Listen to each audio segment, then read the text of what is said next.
इ सब्जी ह कि कोयला ह? दाल ही के कुल फोरन जर गइल बा। इ कौन खाना देहलू हो जरा के? जवन खाना मिलल बा तवन खाई। काहे से कि भाई साहब राउर दुलरुआ बेटी मुन्नी के कारण भइल ह। अभी भी ओकरा बुला रहल बनी खाना खाए खातिर त टीवी देख रहल बड़ी। दिन रात टीवी टीवी टीवी इ टीवी से हम तंग आ गइल बनी। तब एक साथे 10 काम ना साधल जाला, एगो कइल जाला ना। एकदम सही कहनी है पापा। वो काम वहाँ पे रहे, इक्के साधे सब सधे, सब साधे सब जाए। के थप्पड़ मारम नु तो गले लाल हो जाए। बाप के सामने पाके बोली निकलता। बताई ता रउआ जेकरा खातिर दुल्हा खोज रहल बानी लड़की के ई रहन होखे के चाही। दिन रात टीवी टीवी टीवी, बस टीवी के नशा रहेला। ना ना पापा, हम दिन रात टीवी ना देखिला। खाली दिन में जब हम जागल रहिला तबे टीवी देखिला, सुते बेरा बंद कर देला। देखी तक कैसा निर्लज नियन बोलत हिया। अरे जब ससुरा में सास पूछी का लूट सहुर बा त का बोलबे रे? अरे मम्मी आप टेंशन मत ले, हमार सास हमसे ई कुल ना पूछी। काहे से कि हम ऐसन जरल सब्जी और जरल फोरन वाला दाल ना खियाई। बाकी अगर पूछियो लेलस तो कह दे हमके टीवी चलावे आवेला और तोर बैठ के टीवी देखे भी आवेला। देखनी ने रउआ ई कैसन बात करतिया। ओह देखा, जेके जौन चलावे आई तौने चलाई ना। अब एके टीवी चलावे आवेला तो टीवी चलाई, जौने लड़की के कंप्यूटर चलावे आवेला कंप्यूटर चलाई। जीवन के गुण धीरे धीरे आदमी सीखिए जाला।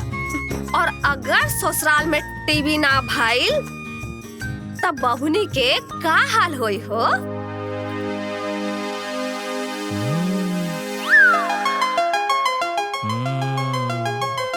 ई तो हम सोचबे ना कइले रहनी हम। तब का हुई बेटी?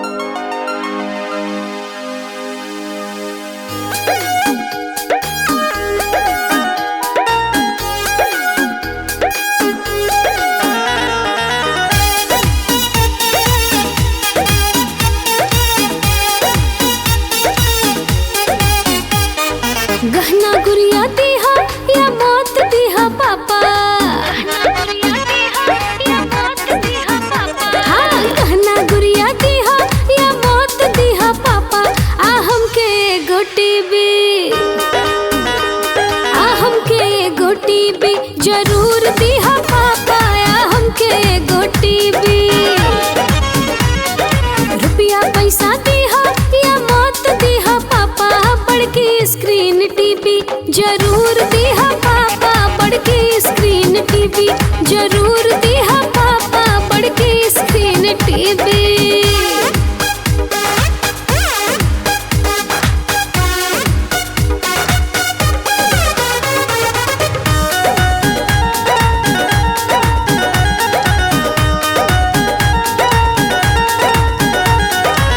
बैठी पलंग पर टीवी चलाई, पति तो करी है गुलामी हो। सास ननद लोग करी है खुशामद, टहल बजाई है जेठानी हो। साड़ी कपड़ा दीहा या मौत दीहा पापा। साड़ी कपड़ा दीहा या मौत दीहा पापा। हमरा के एगो टीवी जरूर दीहा पापा। हमरा के एगो टीवी जरूर दीहा पापा। हमरा के एगो टीवी।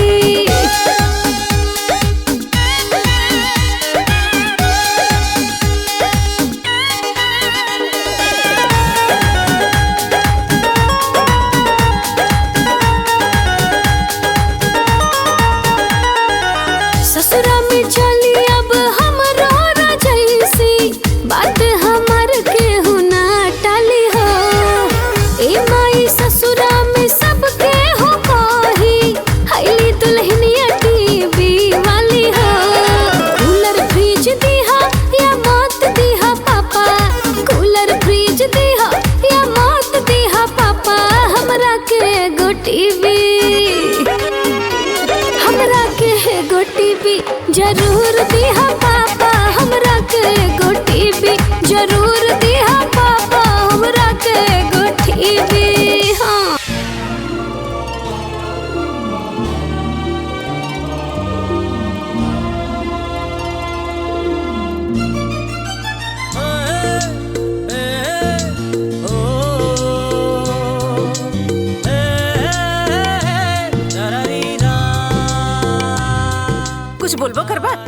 फोटो ये देखबा। जब घर परिवार के पसंद बा त हमहू के पसंद है बा। सासुर बड़ा इले माई बाप के बात माने वाला, खुशी को मारे पहले ही से तार का लाल गच बड़े हैं। तोने का हम कहत न रानी, television, sofa, washing machine, motorcycle सब कीन दी। बढ़िया भल के ना किन्नी हो। बउआ का बियाह होता, ओकरा बियाह में तो उहे sofa, fridge, washing machine, motorcycle, TV मिलता बा। टीवी? हाँ, और वो पूरा गांव भर में सबसे बड़का टीवी 55 इंच के। अरे ता लड़की वालन के श्रद्धा बा तभी न देत बा, हैं? बड़कू के बियाह में काहे ना मिल गई? बोली। अरे माई, हमारे ब्याह में घड़ी ना मिलल रे का रे? हाँ बेटा, मिलल तो रहल, वो पुरान घड़ी केहू के देखवाओ में लाज लगत रहे। अरे अम्मा जी, ई कौन लायक रहले जिनका के मिली है? अरे देवर जी तो कमात बड़े, नौकरी करत बड़े, तो उनकरा के मिलत बा। देख ला इनकर बोली। बड़ाई ले लोग दहेज ले। यार का बैठ के ठूसत हवा? जब सब कुछ फाइनल हो गइल बा तो जा शादी के कार्ड छपवाबो।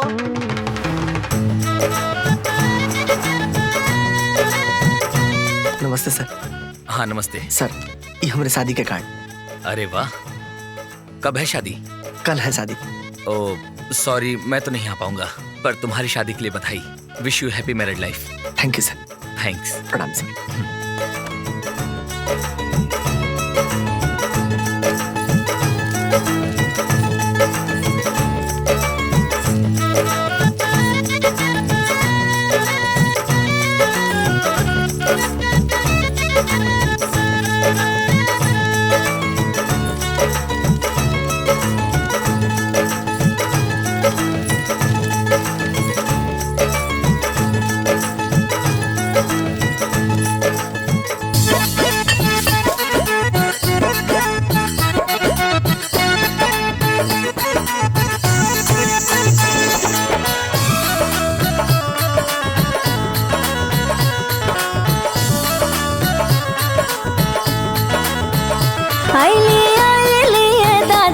टीवी वाली दुल्हन आइले दादा, टीवी वाली दुल्हन, टीवी वाली दुल्हन, सोफा वाली दुल्हन।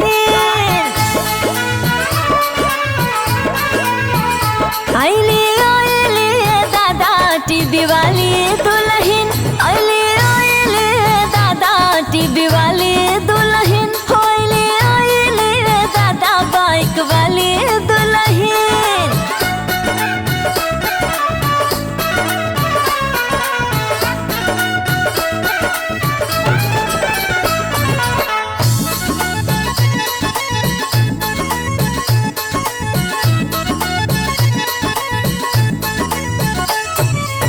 निमन निमन चीज सामान लेके आइले, बड़ा धूमधाम आज घरवा में कइले।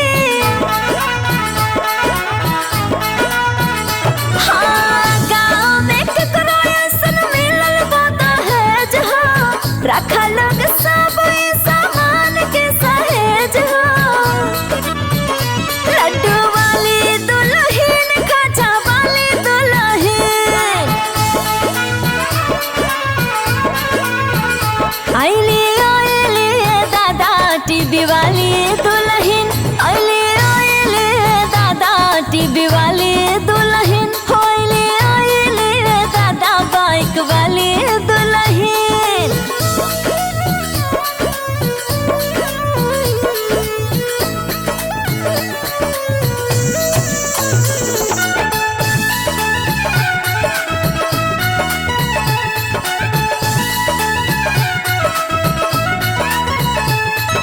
सास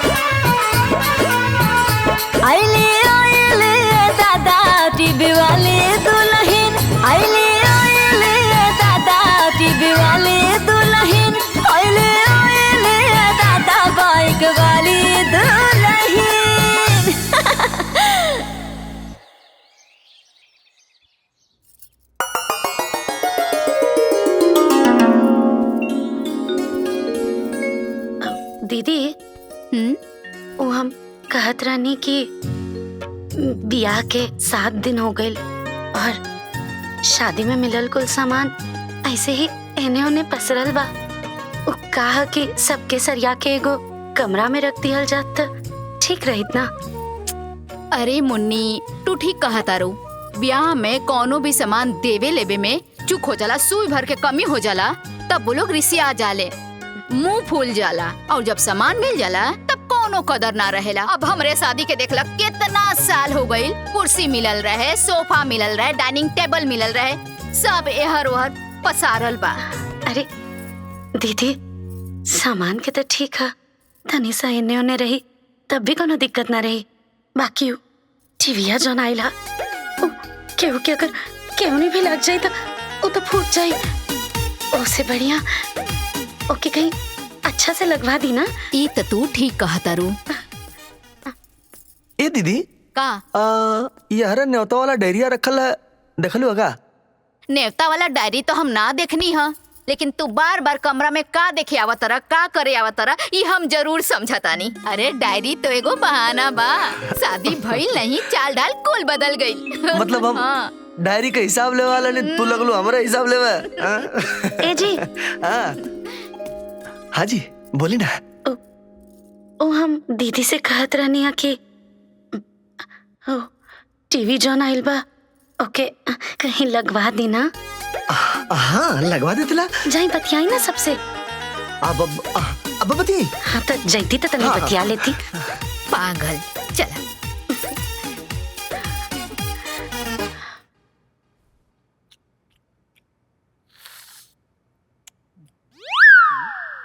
देखा ही है अपन घाटी के नीचे उतरल नहीं तो खत्म हो गई। दूठा तो सिल्ली दले रहलिन। अरे नहीं दबा दे छोले की व्यवस्था बता नहीं बुलाक जाई। ये इज्जत है हमारे घर में। अरे मंजुआ दे दे। हाँ दे तानी माई। देखा जब हमारे नैयर आवा ना तब बेइज्जती करत रहा ना। अरे दूध तो सब कम खइबा तो दुबरा जीवा का? का रे बाबू दुल्हनिया के ऊपर मिठाई लगे लायला का? जब देखा तब घर आई रहेले। अरे यार भेजू सब नाश्ता पानी कर दे तू का ले। बुआ मैं बाद में नाश्ता कर, वो काहे घबराती? जो हम चाय पिए रे जुड़ा जा बैठा। अरे वो तो हम पियता है। अरे बुआ तू बैठा। हाँ बैठ बैठ। अरे खा ले जल्दी। ए भाई का बेटा ये हम खात ला ने हाई जोन सामान्य मनी है ना एके एडजस्ट करा जाता अच्छा रहता है। रखाई न रे तो के कौन टेंशन ले ले हो। ए भाई आओ टीवी खाली एडजस्ट करा दे जा। हाँ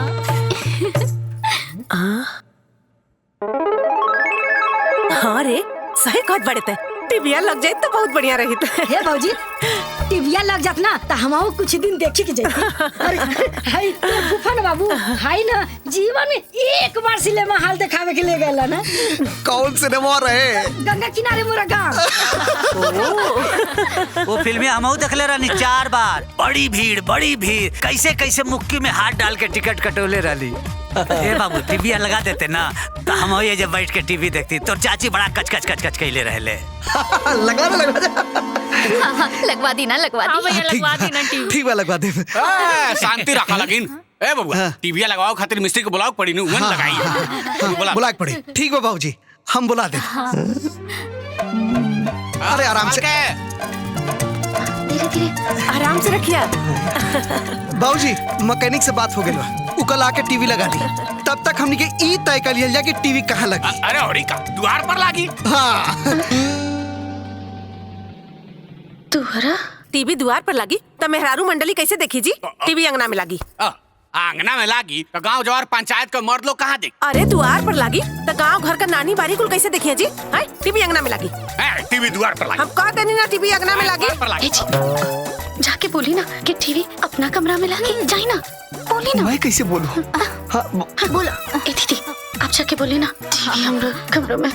हाँ ठीक बा ठीक बा। द्वार बाबूजी कह देनी ना अंगना में लगी। हम तो कहता नहीं टीवी मुन्नी के कमरा में लगवा दी। अच्छा मुन्नी कमरा में लगी तो ससुर भसुर कैसे देखिए? अरे बुआ अरे हम तो कहत नहीं कि छते पे लग जा ताकि अगल बगल के सगरी लोग आके देखे। अरे टीवी कहीं लगवाई लेकिन जल्दी लगवाई ना। तुहन लोगन चुलिया में बैठ के का करत हवे रे? ए बाबूजी विचार होता कि टीवी कहाँ लगा। हमके ओपा उनके 2 कप चाय बना के दे दा, ओकरे बाद फैसला करत रहो। टीवी जहाँ लगवावे के होखे वहाँ लगवाओ। ठीक बात दादाजी, हम लेके आवत नहीं चाहे। ले आवो।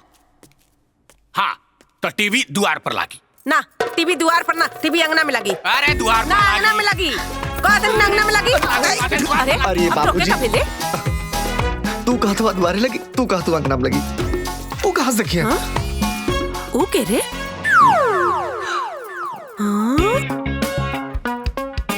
रूम में लगवा देती कान कमरा में। इनके कमरा में लगवाए थे ना कमरवा में। हम कह देनी ना कि टीवी अंगना में लगी और सब केहू बैठ के अंगना में टीवी देखी। हाँ नहीं तो वो कहाँ से देखी?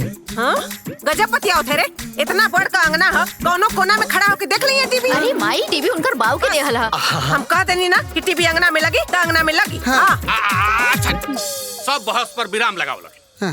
आखिरी फैसला ई बा कि टीवी अंगना में लगी।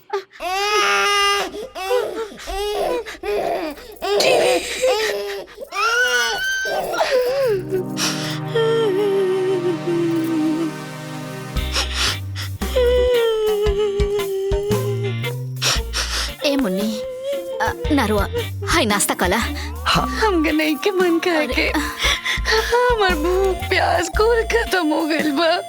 आप ही बताई दीदी, ये कौन बात भाई? हमरे पापा हमरा के देखे खातिर टीवी देले बाड़े, बाकी लोग अंगना में टीवी लगावत ठीक है का? तू तो देख लू है ना, हम तो तारे सामने ये लोग के बात के विरोध कई नहीं। बाप रे बाप, अरे बाप रे बाप, बुझाता कि हमरा के हार्ट अटैक आ जाए दीदी अगर हम टीवी ना देखब तो। वे दादा ए मुन्नी, हम मोबाइल ही हम देख लिया। मोबाइल में देखी हम काहेला मोबाइल में देखी? अरे हमरे पापा हमरा के देखे खातिर टीवी देले बाड़े, अपना घर वालन के कहीं ना कि मोबाइल में देखे बैठ के। तो का करी, हमरो तो ना कुछ चलत हो जू। हां करबू का अब तू?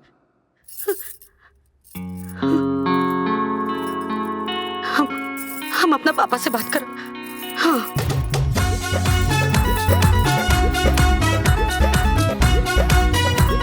हेलो पापा, यहाँ टीवी अंगना में लगत है। आप बताइए पापा, अगर टीवी अंगना में लगी तो हम कैसे देखब? हम ना देख पाए। अच्छा तई बात बा बेटी। का भाई जी फोन हमरा दही। बेटी ए बेटा तने स्पीकर पर डाला था। हाँ मम्मी का भाई बेटा? कहता लोग कि अंगना में टीवी लगी। ये सब बात सुन के बुझा था कि हमारी तबीयत ये खराब हो जाए, बुखार आ जाए हमरा के। आ गई ना समस्या? अरे परेशानी बना बिटिया के। हाँ बेटी पूरी बात कहो। बड़को ननद कहली ये बात के विरोध कैली, बाकी पता बा हमार सासू माई का कहतारी कितना बड़ा आंगन कहीं भी खड़ा होके देख ले। बताई अब का कर जाओ? कितना देर खड़ा रहा दीदी? हमरा के समझ में नहीं क्या हुआ। पापा देखी ना, अगर हम टीवी ना देखब तो हम जियब कैसे? पापा एगो काम करी, आप ही लोग के फोन करके एकदम साफ साफ बोल दी कि टीवी हम अपना बिटिया के कमरा खातिर देले बानी, ओकरा कमरा में ही लगी। हाँ ते पागल बाड़ी, हमनी के पागल नहीं खी। ई माँ बाप के बोलल जाला, जब समझावत रहनी तखनी तो कुछ ना समझ में आइल, अब तो भुगते के ही पड़े। अरे ठहरा, परेशान बिया बेटी। ए जी गलत बात में कोनो सपोर्ट ना। ए बेटी तहार घर बा, तू अपन समझ बुझ के रहा। ठीक बा, अब हम फोन काटत नहीं। हाँ हम कैसे समझी हमार बात? मम्मी अंगना में टीवी लग जाए। मम्मी हमार टीवी। परेशान बिया ना लेकी। कोनो परेशानी नहीं के, टीवी से कोनो परेशानी होला? हा? ना ही टीवी से परेशानी ना होला, लेकिन ऐसन बीबी से परेशानी जरूरे होला। ते का दांत निकालत रे, जो अपन काम कर।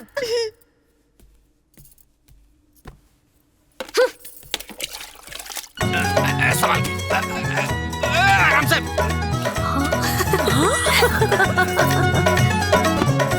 बाबू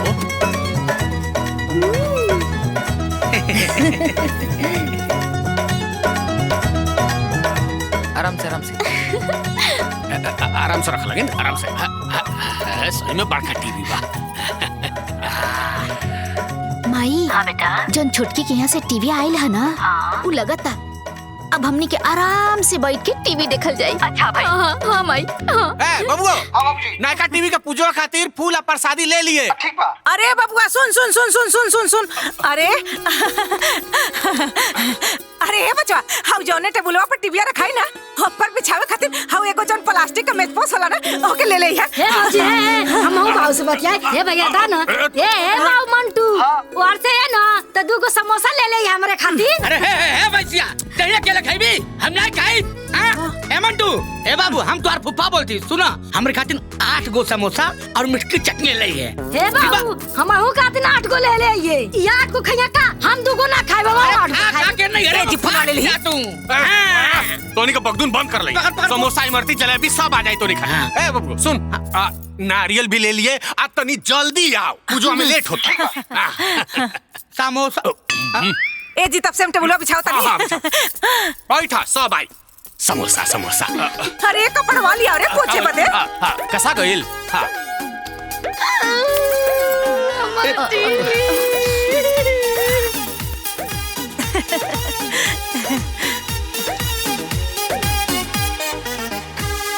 मुन्नी चुप हो जा, शांत हो जा। जी हमार टीवी यहाँ कमरा में लगे कि बाहर अंगना में लगे था। अरे पापा हमार टीवी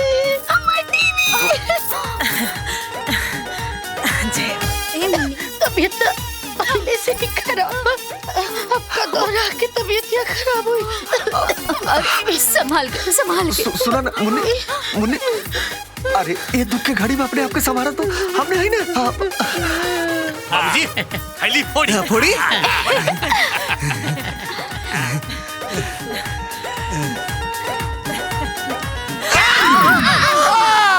दिव्या फोड़ब का अरे हम कनिया कि नारियल फोड़ी नीचे दिव्या पर फोड़ब तो रोए लागी। ए बाबू जाके हां इटा लाओ तनी बाजी।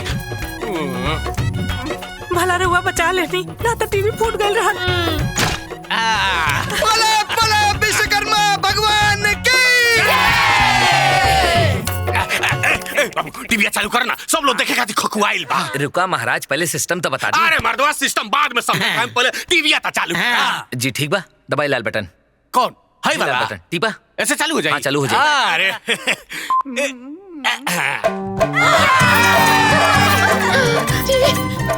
टीवी चालू हो गई। अब रोज हम यहाँ बैठ के कार्टून देखा। हम टीवी देखो टीवी देखो हमके टीवी देखो। पहले भगवान जी का भजन दिखाई। हाँ चुप रह लन दोनी के देख लानी अभी बढ़िया बढ़िया क्वेश्चन भोजपुरी फिल्म आवेला बा। हाँ अब चुप हो जा अब चुप हो जा टीवी चल। हाँ चल चल अरे जाना अरे हाउ देखा हमरा बेटवा के फोन आई का चला चलू बहुत रहला कि माई ते तैयार रहिए हम आओ तन तोरा के ले जाए खातिर। हमनी आराम से खड़ा आराम से हमनी के बेटा हमनी के इतना ख्याल रखा तारा सन। अरे हमरे दिव्या के क्यों को नजर ना लगे हो। अरे देखा देखा अरे कितनी बड़ चेहरा लौकत बाजी। अरे तो पूरा गांव जवार में इतना बड़ टीवी क्यों के लगे बा। अरे हल्ला मत कर साइड में बैठे ना चल के देखा सब बैठा ये देखिए रहे के लूट सीख ला लोग। अरे जोरे हमनी के बतवा के निमन के बा। हां सही कहा तारू हमनी के पतों के पैर के धोए बैठी गांव में बैठी। अरे बैठो। हमनी के पतो ना लाखों में एक भी अब जा ही जैसे नहीं तो मुंह तोड़ दे। अरे बड़की पतो वाली भाईनी तू दिख जाई। अरे जो भूखे का बचुतिया एकरा के अधिकारी के कारण हमनी के गाली देवे के पड़ल। अरे जाए देखो ई सब देख के जब हमनी के तीनों के बेटा पतो हरिया तना के ले जाए खातिर ड्यूटिया के बाद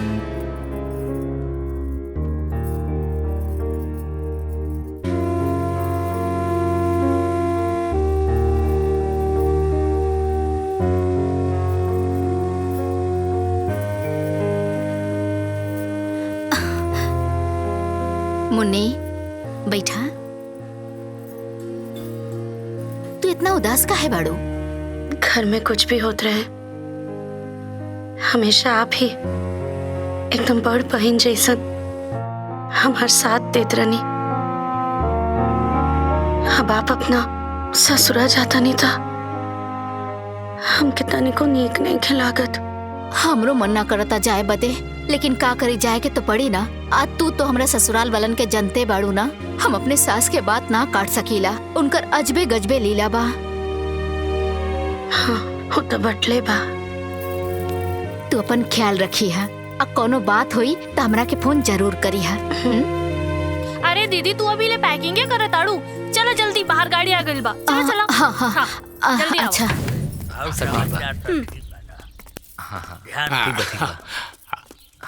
पहुंच के फोन चिंता मत करिया, हम जल्दी तोरा के ठीक बा माई, चल तनी प्रणाम। हाँ हाँ पहले से सब बढ़िया बा। जी आ दीदी बैठ।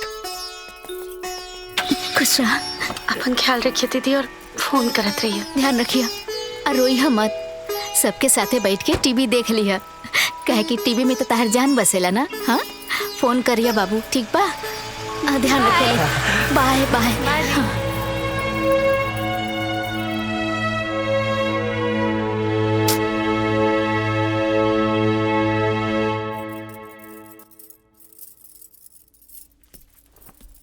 ए छोटको, हम आटा निकाल देले बानी, तू बस एकरा के सान दिया और रोटी बना दिया। फिल्म आवे वाला बना, हम जाता नहीं देखे। सब जने साथे बैठ के देखी ना, हमू जाता नहीं, ठीक है?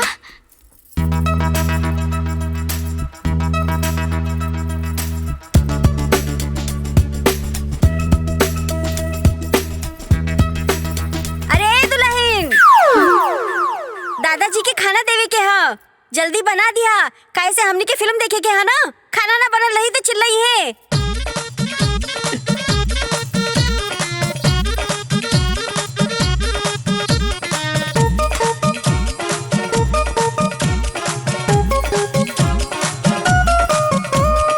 भाभी ये सब्जी काट के ना बना दिया। वो कहा है ना नया फिल्म शुरू होके जाता, तो जाता नहीं देखे। हाँ भौजी, रउआ टाइम मिली ना तो आ जाए, ठीक बा? तू लोग के काम खत्म हुई तब ना।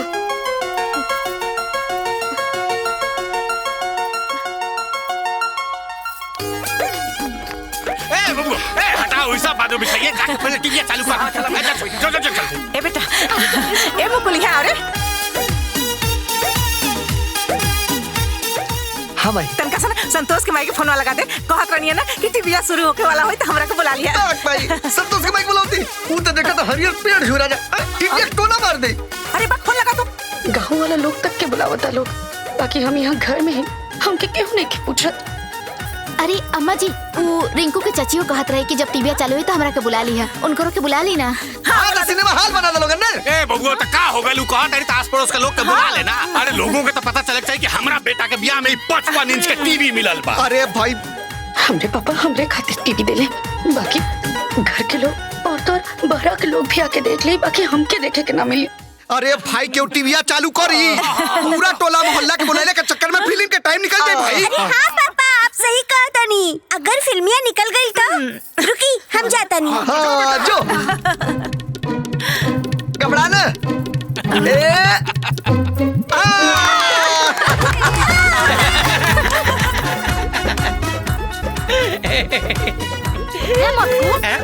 तो के ढंग का कपड़ा ना पहन के आके बैठे के जो देखा था, सब लोग टीवी बैठ के देखा था। लाहिन का देखा, सूप होता है चलनिया होते हैं जगह हम बहत्तर से। अब ते हम कैसे खाई भी रहे, शेरवानी पहन के टीवी देखी। हाँ ते अपन देख, बगल में बैठे भी नहा लेना, बकरा दिया भग भग के बंद कर लेंगे अपन बकर बकर। देखा इनके समझा रहा। जो यहाँ उठ जाइए, तू चुप रह। अरे चुप रह जा। हाँ बैठ बैठ। वो बैठ जाए।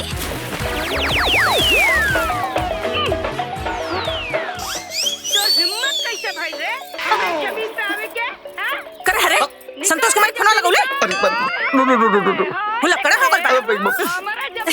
तनी रिंकू के चचियो के बुला ले। हेलो या संतोष के भाई, हमारे घर में टीवी चला तो चलिए वहाँ। और सुना और रिंकू चाचियों को ले लिया। अब कुछ सुना क्या सुना, सीन डिस्टर्ब होता, जगह ब्लॉक में बुला ले, फोन रख। इतना तेज बोलता है फोन पर। टीवी देखे खातिर होला, यहाँ तो खाली सुने के मिला था। अरे ओकरे ऊपर चढ़ के मार दिया। का करे ए बेटा मुकुल, अरे टीविया में तो पिक्चरिया बढ़िया लगते बा। गरम गरम पकौड़ी मिल जात त मजा आ जा। हाँ ठीक है सुधा। ए मुन्नी तानी से फुलोड़ी।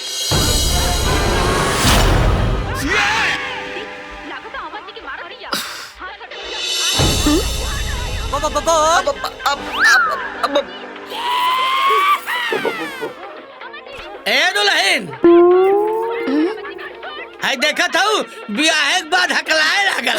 ये कहल चाहता तेरी पकौड़ी कोड़ी बने खाइल जा, माऊ माऊ टीवी देखल जा। हाँ बैठ जाओ बाबू, बैठ देख। अरे आ गए लोगन, आओ बैठा लोगन, आओ। हाँ लाता नहीं भाई। हाँ बैठा। अरे हटबू सामने से, बाद में बैठने चाहिए। आइल बड़ी बड़ा संस्कार वाला बनने वाली। अरे हटी। अरे चुप चुप। तू तो चुपे बैठा। आई है बड़की हमरा के सिखावे वाली बानी। चुप कर देखा हो। चुप रहो एकदम। देखो और कहाँ तरह नहीं तो नहीं आई। कितना बबाता ही प्याज लगता है। अखियां ना बाची टीवी देखे खातिर।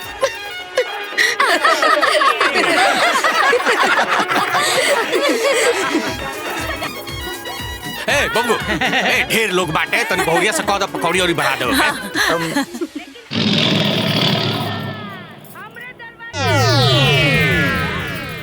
अरे सोचत का हुए रे, जो बोल दे। हाँ जा बोला।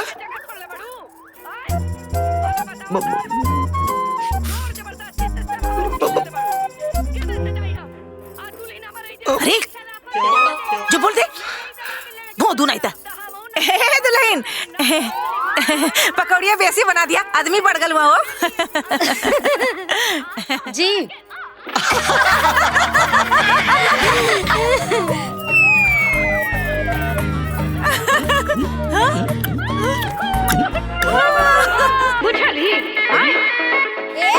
अरे बहनी दोनों मार मरोजा करिए का हो। ए माई मुटकी हरामी यही मर मारा ने। हाँ तो ठुआ मछिया लगत है। हमके तो ही बड़ी निमन लगे। बहुत अच्छा लगा।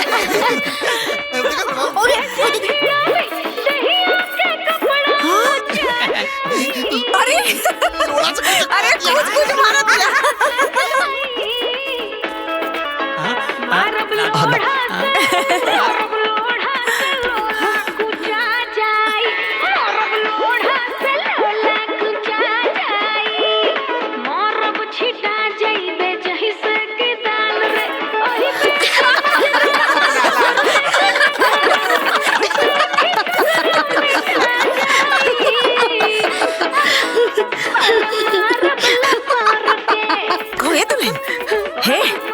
ससुर बसुर बैठल हुआ ही कहीं खड़ा होके। अरे अरे मुंह ठगला सब पे बैठल हो। चलो जा जाके चाय बनाओ जा। जा दे भाई। बड़ी बढ़िया चरवा पकौड़ी को।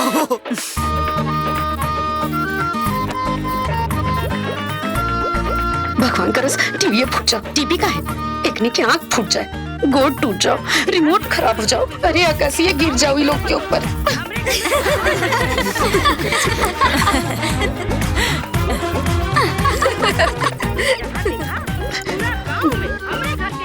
ए मुन्नी सुना ना,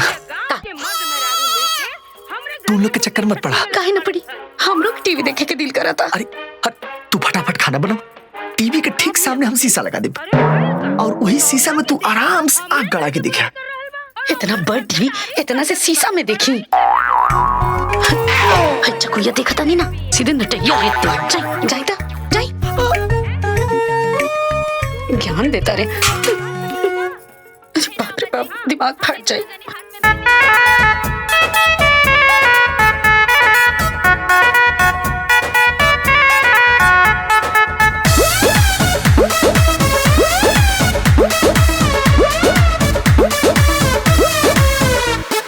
दिन भर खटी देख न पाए, संकट चढ़ल कपारे। पापा दिहले टीवी के सब ही मजा मारे। दिन भर खटी देख न पाए, संकट चढ़ल कपारे। पापा दिहले टीवी के सब ही मजा मारे। नइखे पीछा छोड़त इनका देखा बदनसीबी, नइखे पीछा छोड़त इनका देखा बदनसीबी। बाड़ी घर भर से परेशान, बाड़ी घर भर से परेशान बेचारी टीवी वाली बीबी। दिखेला तर से साँझ बिहान बेचारी टीवी वाली बीबी।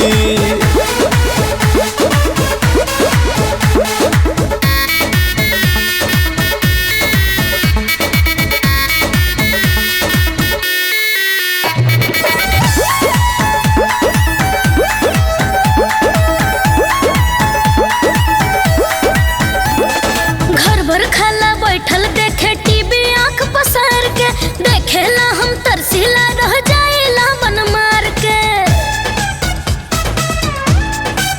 हो चूल्हा चौकी करी हो ऊपर से पानी भरी हो दरे पे पानी भी पहुंचाए कबला जे मोरी हो।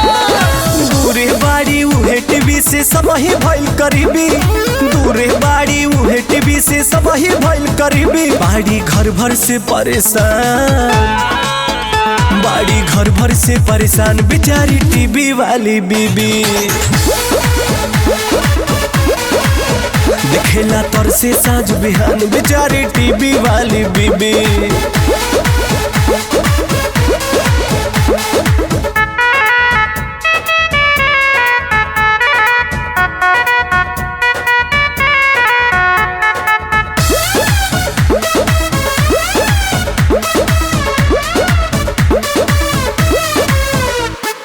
टीवी लगावल जब जाई तो सब ही हमके डांटेला।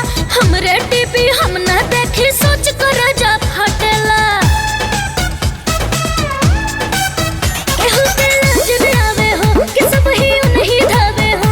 हमरा नैहर के सामान सब अधिकार जमावे हो। सामान केहू के हक केहू के खेला हवे नसीबी। सामान केहू के हक केहू के खेला हवे नसीबी। बाड़ी घर भर से परेशान, बाड़ी घर भर से परेशान बेचारी टीवी वाली बीबी। दिखेला तर से साँझ बिहान बेचारी टीवी वाली बीबी।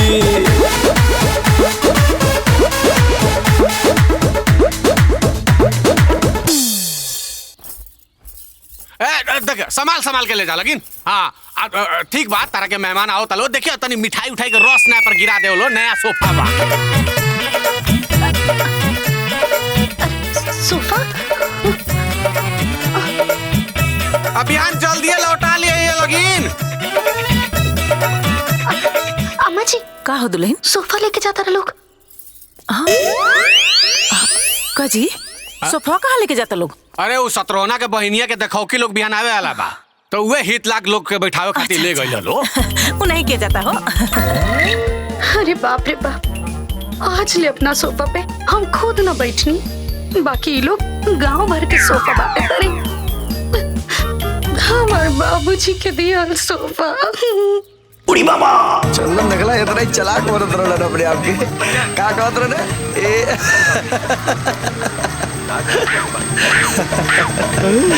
मजा बता। हां जा ना छोड़ा हटावा घर आ गेल। अरे वाह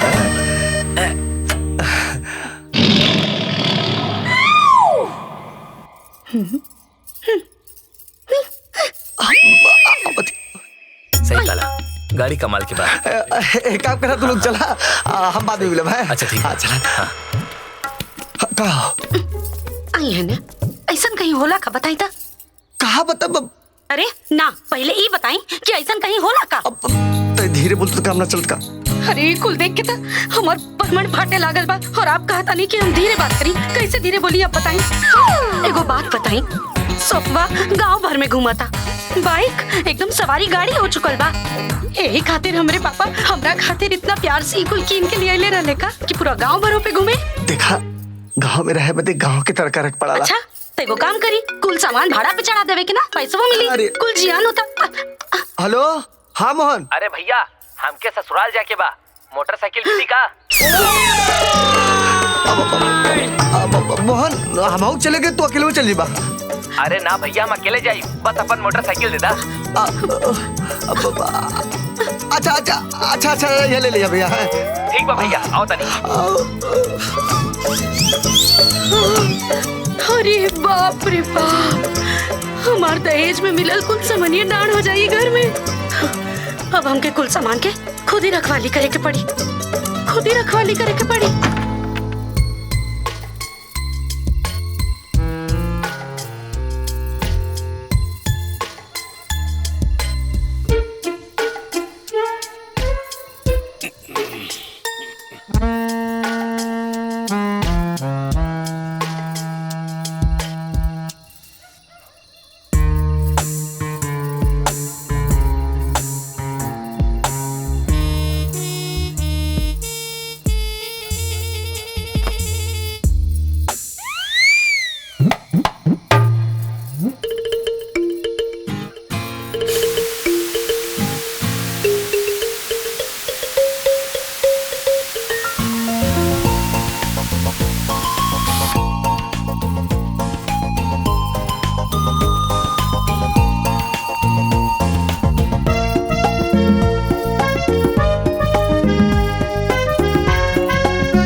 अरे दा हो कतना पिएला जब देखा तब पियता रहेला। अरे भैया हथवास कपवा छोड़ लली है अभी नहीं कुछ खाए में लाई बा पेटे में चूहा कूदता हमरे। हां जब देखा तब खाइता रहेला कतना खाइबा हमें चाह पकौड़ी देहनी है तब। अरे तू बेयार पिए लू सु तू ही बर चाय के हमर पेट में। हां पकौड़ी अरे बड़ी कमर पे से कर भी रे।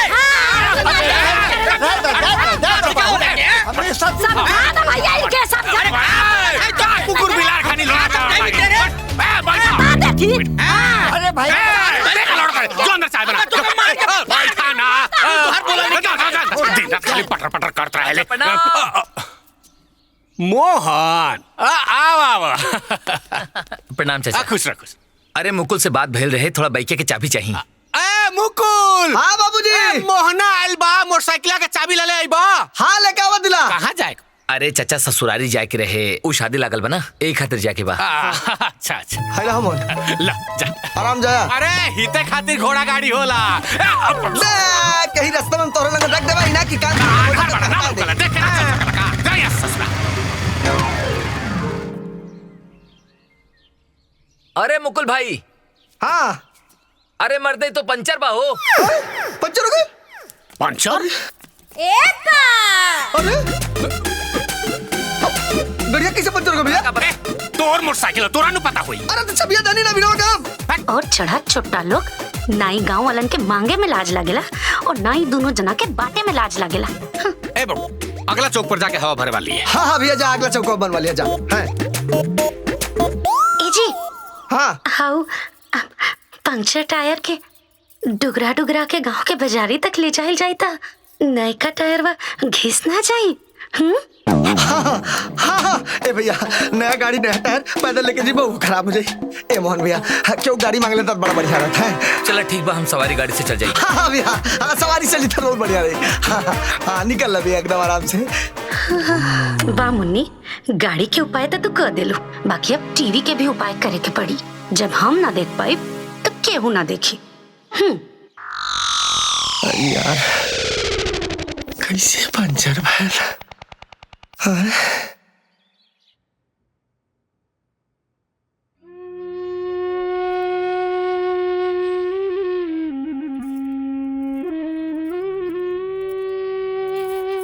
कैसे सब लोग एक ठक देखा था कौन पिक्चर चलत हुई।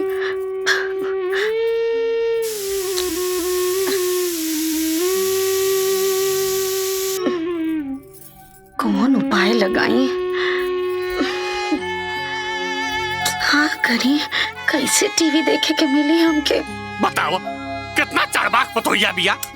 सास बीमार बाड़ी तब ओकरा से काम करावतिया। हम रहते ना तो पतोहियो का मुंह लेके मार मर। हे दुल्हन बड़ा निमन पिक्चर बा देख के रोई आ जात बा। हाँ माँ जी। यस यस यस आइडिया अब देखा लो।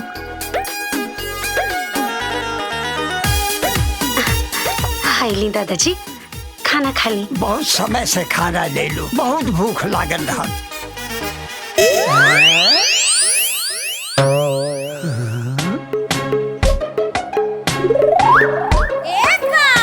इते जर गइल बा।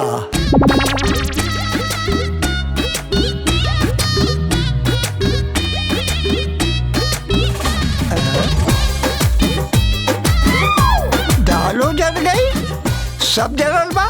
दुल्हन ए दुल्हन दुल्हन। हाँ दादाजी। ये खाना कैसे जल गई? अरे जर गए वो का भइल ना दादाजी। अंगना में टीवी की आवाज इतना न तेज रहे कि ओ कुकर की सीटी हमके सुनाई ना देला।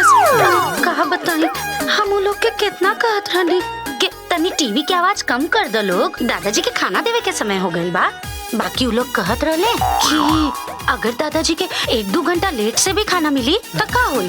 दादाजी मर थोड़े ना चाहिए। हमके तो बोले में भी लाज लगता। मरे के बात कैले हमें सब। पर अब रहे दी, अब आप ना ज्यादा गुस्सा मत होई, रीसी आई मत, ओकनी से कुछ कहीं मत, ठीक है ना? हमके बस अब 1-1.5 घंटा दी, हम कूल खाना फिर से बना के आपके खातिर ले आवतनी। वो गलती हमरे है, आप गुस्सा ही मत दादाजी। नहीं दुल्हन, गलती तोहार नहीं खे, कुल गलती जो अगना में टीवी लगल बाने ओकरे वजह से बा। ई तो बात सही बा दादाजी, अंगना में टीवी ना लगे के चाहत रहे, बाकी अब लग चुकल बा, का करे के?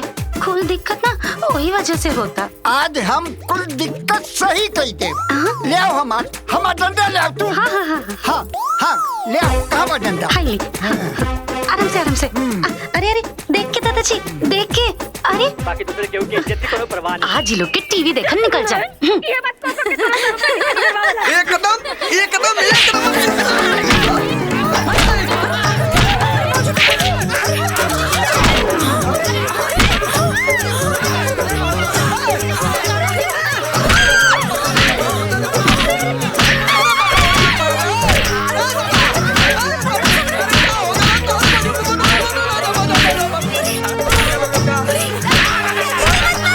बाबूजी शांत हो जाए। पागल हो गल बुढ़वा। अरे का भाई अरे बाबूजी हे तो देखा लू का ना हो के दो डंडा मारा। अरे है क्या मारा भैंसिया मारा, नहीं तो मर्डर कर दे हमारा। भाई साहब बोलबे अरे शांत रहा लोगन। अरे बाबूजी आखिर बात का भाई लगा है दादाजी काहे मारे तनी? कान खोल के सुन ले सब लोग। अब खाना बनावत के समय में केहू जनी अब टीवी खोलला तो हम एहू से जाते डांट।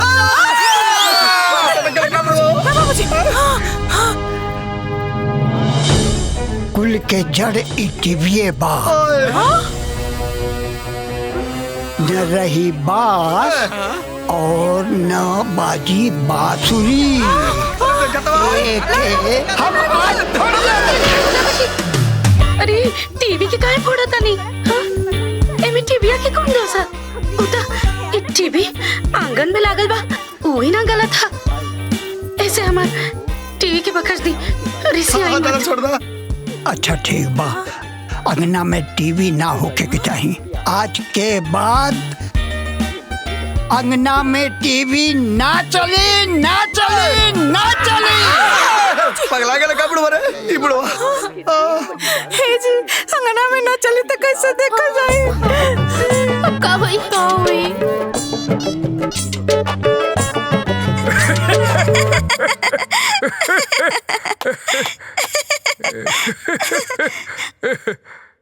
अच्छा दादाजी की वार्निंग लोग मानी है? माने ही के पड़ी ना, मतलब तुम्हारी प्लान सक्सेसफुल हो गई? एकदम सक्सेसफुल हो गई। और अब एकरा बाद दूसर प्लान है टीवी के अपना कमरा में लगवावे के, और देखिए वो सक्सेस हो जाए। ए बेटी तू ये सब ठीक नहीं को करत। हम का ठीक नहीं करत माई? हाँ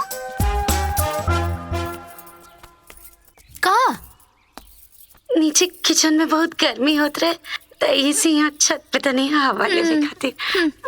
वो दादाजी अचार मांगा तरे ना, उहे ले बेल। हाँ दे दे।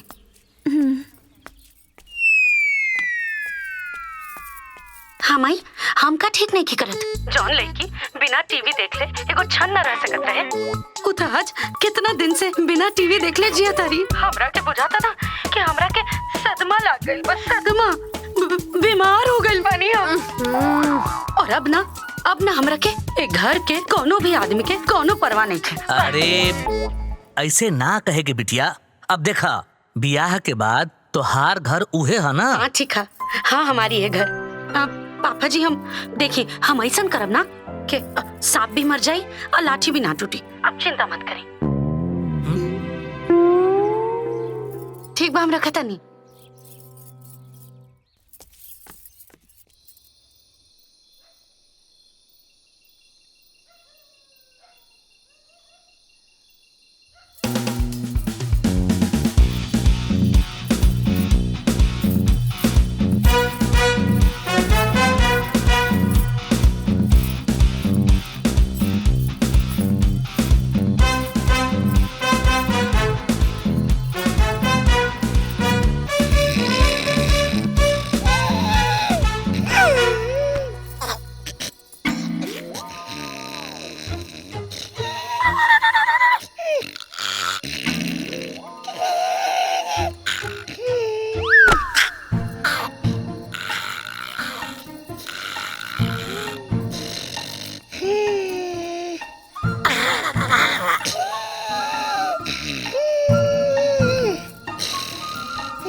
कितना तेज तेज कर रहा था।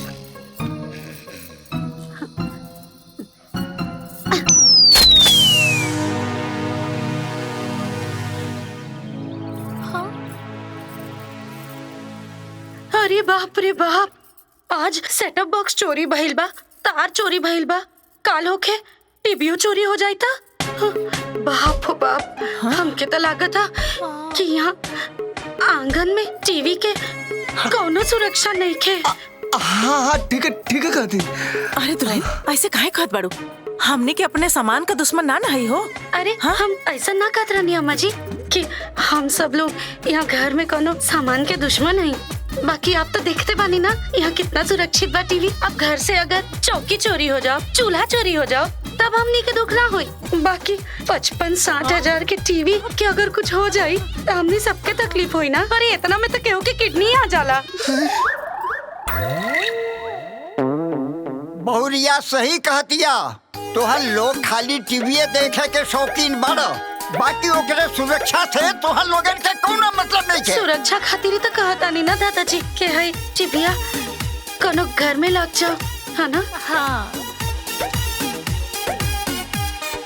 ई सही बा, टीवी कमरा में लगा दो। बड़को के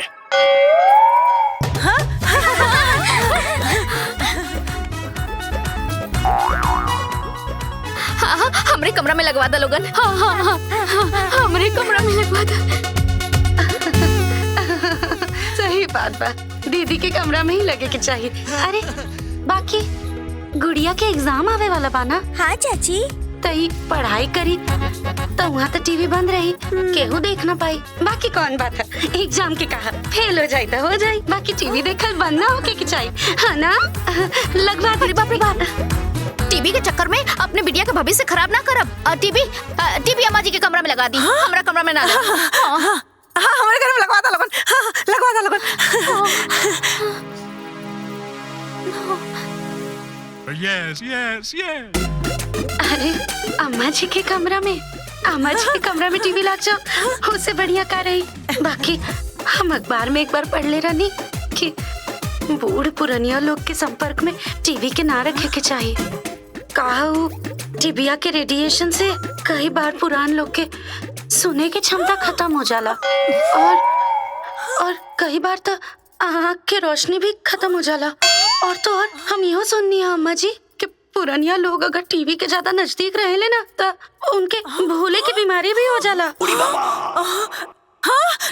बाप रे, हमरे कमरा में टीवी ना लगी, हमरे कमरा में ना लगी। अरे भाई बस ए बहुरिया, तू ही बता दा कि कहाँ लगे टीवी।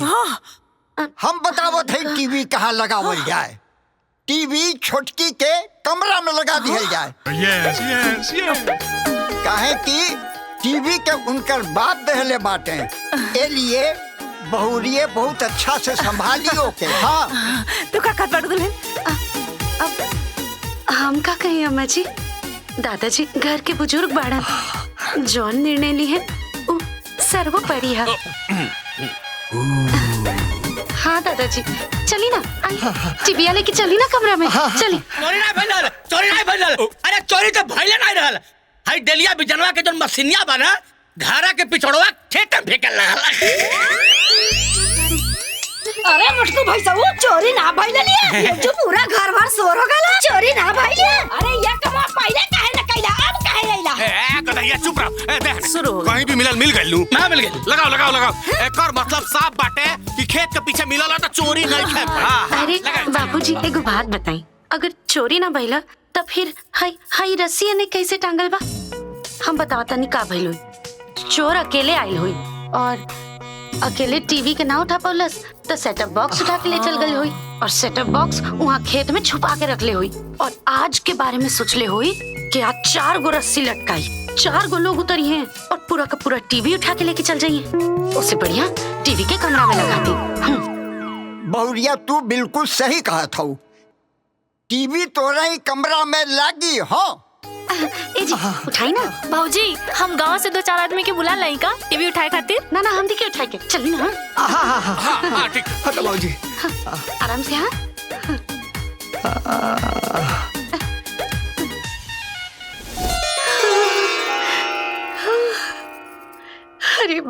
बाप, अब जाके हमरा जान में जान आई।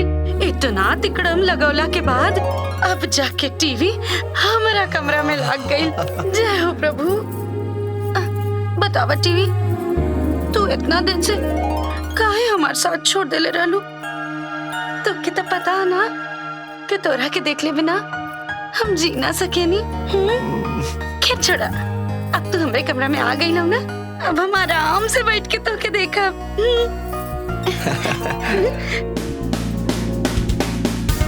अरे कनेक्शन तो बटले नहीं है। तो सेटअप बॉक्स में तो मिस्त्री बनाना पड़े। तो बुलाई ना। हाँ तो आज भर का टाइम था, लगवा दे। बाकी कैसा हो, आज भर में लगवा दे ताकि काल हम अपन कुल काम निपटा के दिल खोल के टीवी देखें।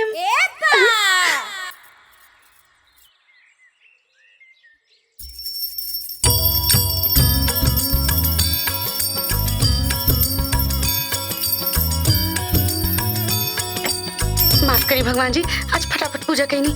आज कहा ना कुल काम करके फिर टीवीओ देखे के बाद, ठीक बा?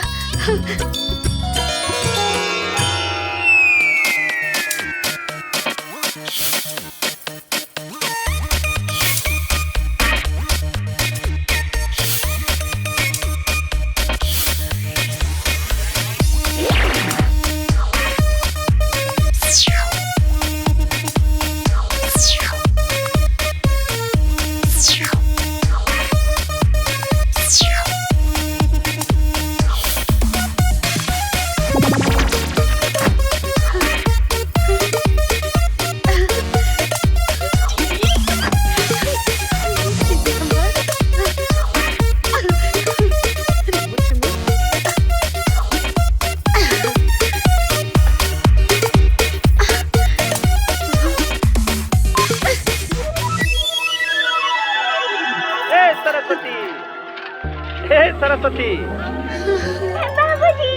अरे हमार राजा बेटा। उन तेल के साथ देनी हम नहीं खे खैलस, बोला था निम्मन नहीं खिलाकर। अच्छा कुल्लू खाए चाहिए तबे नु दे बरियारो की। बाबूजी खा ले। हाँ सब खाए चाहिए बेटा।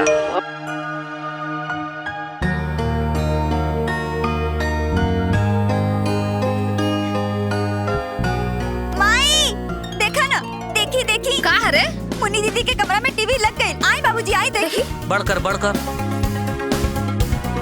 हाँ, अब ओकर मन के शांति मिलल होखी। तब का बहुत शांति हाँ, मिलल होखी। ओकरा से ज्यादा रहुआ के मन के शांति मिलल होखी। का है मिली ना? इतना मन से अपना बिटिया खातिर टीवी खरीद ले रही, बैठ के अपना कमरा में आराम से टीवी देखी। अरे पिक्चरवा शुरू हो गई का दुल्हन? आई ना मजे, आप देखी ना। ए दादी कपड़ों पे बैठबू। चला कर, बहुत पिटे पिटे था बोला ली। बैठा तो ए भैया कब शुरू होइला पिक्चरवा दुल्हन? अब ये भइला। हमनी के डर लगत कि हमनी के का होई। अरे अरे मंजुआ को बुलाते रे, वो काट लिया पिक्चरवा देखे खातिर। बबनी, अरे बबनी, अरे काम धंधा छोड़ा, एने आवा, पिक्चरवा चालू हो गइल बा, आवा जल्दी। अच्छा फिल्म लाग गइल का? आवतानी भाभी। अरे पिक्चर चालू हो गई।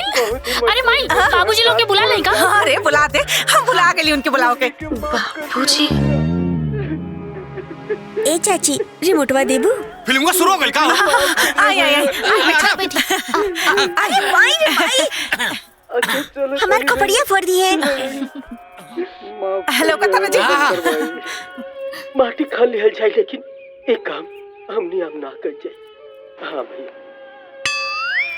अरे मंटुआ कहाँ बारे? ओकरो को बुला दे, सिनेमा देखे खातिर कहत रहे। बहरवा बड़े अम्मा जी बुला लाई। ए जी कहाँ बानी? सुख के सागर की लहर जिंदगी चालू दिल का वो जहर जिंदगी। बाबूजी कहाँ रह गए? अरे धीरे धीरे आओ तुम। तो जहर जिंदगी।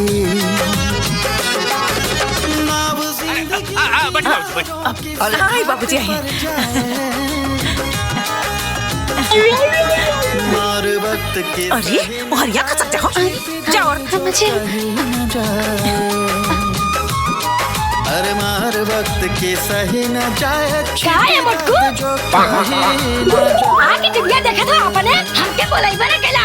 ए बच्चा धर पकड़ पकड़ बोलना, रिमोट चाल मारा वहां फुट। अरे हल्ला मत करा लोगन हो, चुपचाप देखा लोगन।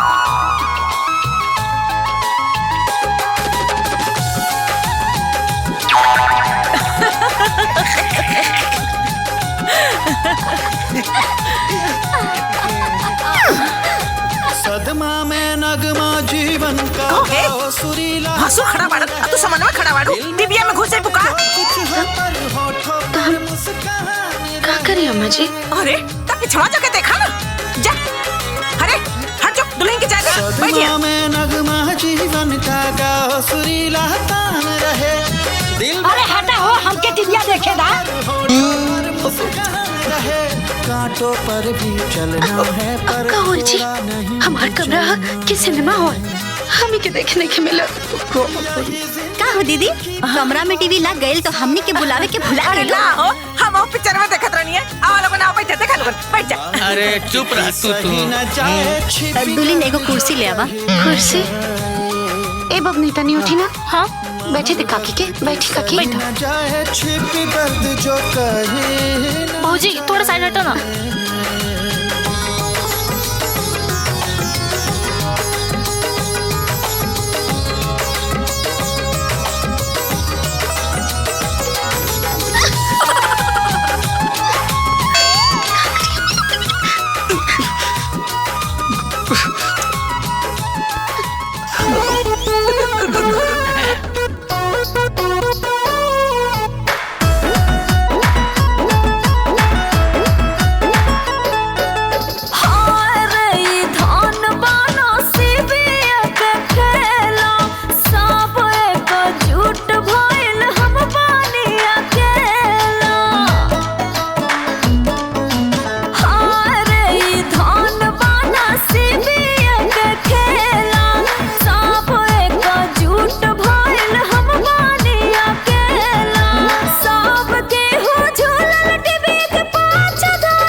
बाप का हुई पत्थर के मूरत हो पर ये मूरतिया जाने सब कर जरूरत हो दिखरी में लागे देवी पत्थर के मूरत हो पर ये मूरत मंजू बबनी ए मंजू बबनी मंजू बबनी एहसान जतावेली ना बोल के देवेली माई जे करा के देली। अरे फोन बाजता केहुआ के उठाई का।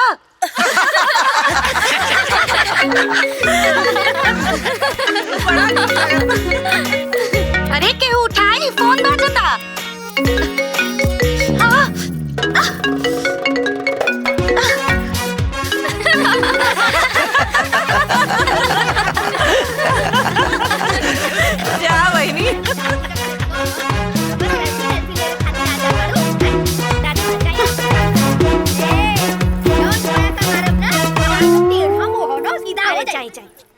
चले जाने कहाँ से आ जाले इंसान।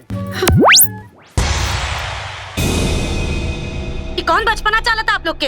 हाँ, इतना तेज आवाज में टीवी देखा था नहीं? चाहे दुनिया में कहीं आग लग जाओ तब भी आप लोग के कोनो फर्क ही नहीं के पड़े वाला। हाँ? अरे भाभी रउआ इतना काहे चिल्लाता नहीं? चिल्लाता नहीं हम? हाँ। अभी चिल्लाता नहीं? अरे कब से हुआ चूल्हा से चिल्लाता नहीं, तब कान पर जू भी ना रेंगल। हाँ? खुद ही सोची लोग, घर के कुल काम हम करता नहीं, खाना बनावता नहीं, साफ सफाई करता नहीं।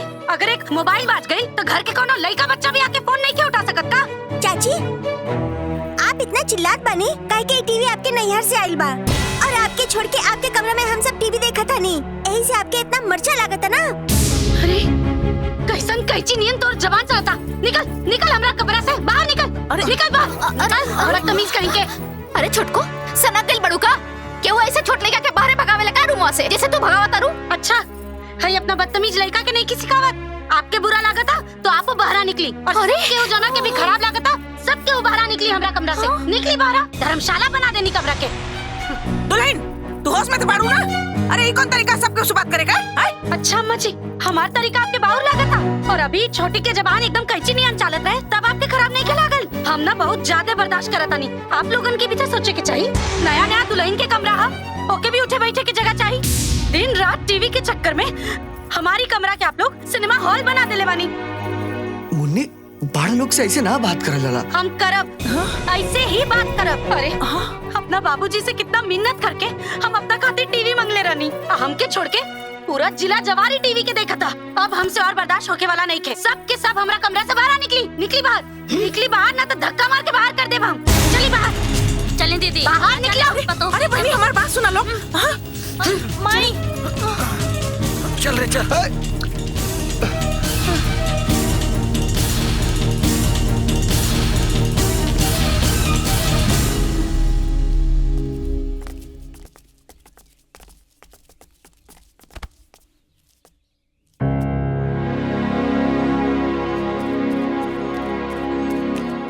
बाबूजी पता न का करती बाके ना काम करता, पता न का हो गला हमरे समझ में ना आवता। अरे बहनी हमारी बात सुनी। अरे बहनी हमारी बात सुनी जी। ना ना हमरे ना पुतोह के बात के बुरा मत माना लोगन। ना हम आपके घरे ना आए। आपके पुतोह के बात सुन के बहुते बेइज्जती महसूस भइल बा। जाता नहीं सन अम्मा जी, ना आवल जी रहो टीवी देखे। अरे बहनी अरे हम ऐसा पुतोह के ना बोले के चाहत रहे। अरे भार में कैसन ससुराल इतना बड़ा बेइज्जती हमार का बुनाई भइल। अब ताके ना एक तोरे घरे। हां जी सही कहा कि आज हम बहुत आप करो कतरे पर आप ना रोको। अरे तोरे नैहर वाली भइल हनु।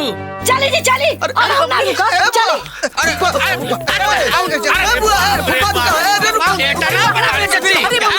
अरे बबनी हमारी बात सुनो। ए बबनी बबनी रुक। हरारू बोला हमना ने बोलिया। ए बुआ हमार बच्चे सब लोग करा।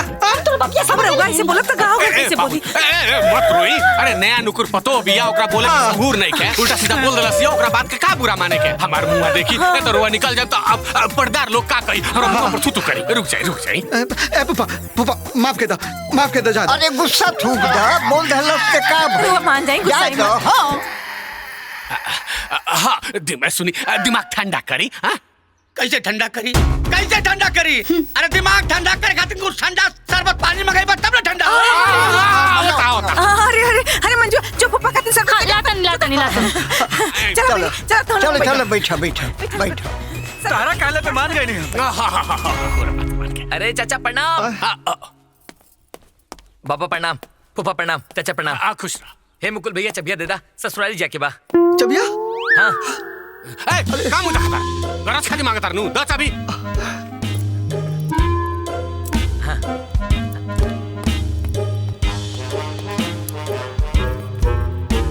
रुकी।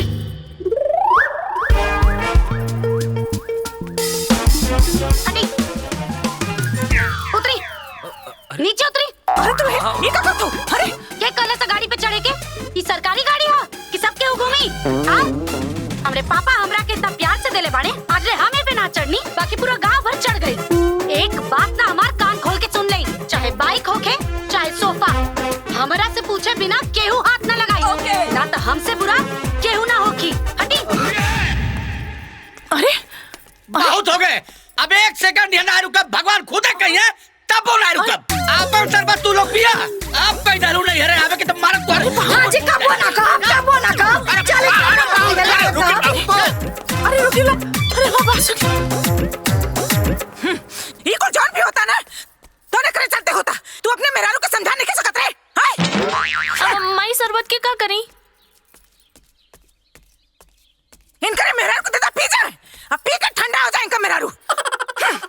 बड़ी मलकाइन बने हुए हैं। माई सुन तो।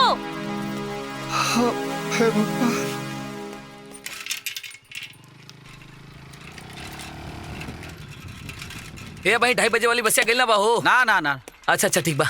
ए चाची तनी हाई साइकिलिया देखत रहिया। हाँ ससुरारी जातनी सांझी के तो ले ले अब। हाँ ठीक बा जा। हाँ ठीक बा। ए भैया मगनिया के बाइकवा नहीं मिलला का? मंगनी के बाइकवा? अरे जवन कल यहाँ कहत रहला ससुरारी जाए बा मुकुल के बाइक मांगले बानी। अरे मर्दवा का बताई मुकुलवा के मेरा अरे केहू की हिम्मत नहीं खे कि ओकर नैहर वाली बाइक केहू छू दे। का कहा? अरे एकदम सबके ऊपर राशन पानी लेके चढ़ गए, सबके क्लास लगा देलस। अरे बाप रे। अरे भाई हम कैसनो अपन इज्जत पानी बचा के वैसे से भगनी। हाँ हाँ अच्छा अच्छा ई बतावा सही का तरह ना तू लोग। रुका 2 मिनट बसवा आवता। बसिया गलत ना देखा। हाँ, मजाक मत करिए लोग। ना ना ना ना तो मुकुलवा के मेहरारू की तरह ना हमरो मेहरारू हमरा पे राशन पानी लेके चढ़ जाई।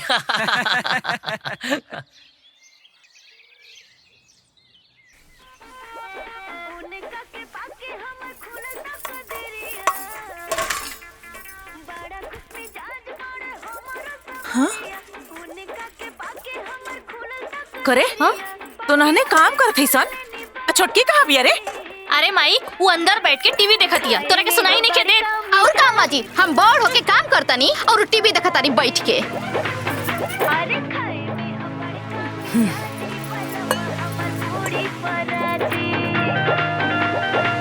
मुकुलवा ए मुकुलवा अरे सुनात ना। अरे यहाँ आई बे कब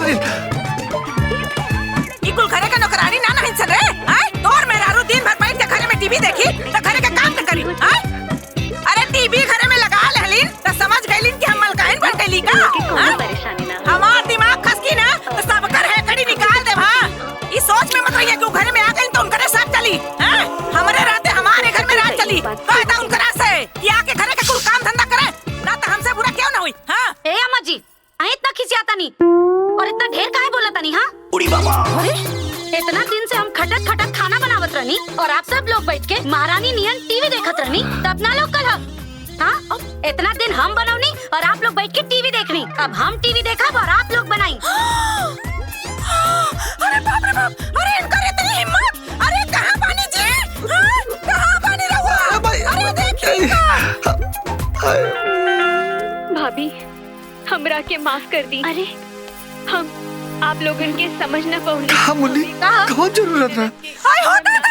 अरे हाय देखिए कर दीदा जी। अरे हाय मुकुलवा के नानी के दीदा देखी जी। अरे अरे कर बात सुनत। अरे मिर्चा नियन तेज बोलत पिया जी। अरे कर बात सुन के तक बार दिल दिमाग दोनों हिल गइल बा।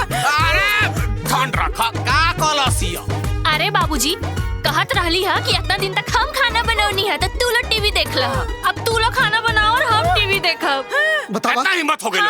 हम अबे जाके समझाई कि तू जाके समझाई ओकरा। हम जाता नहीं समझाता नहीं ओकरा। हाँ माई हाँ जो जाके समझाता।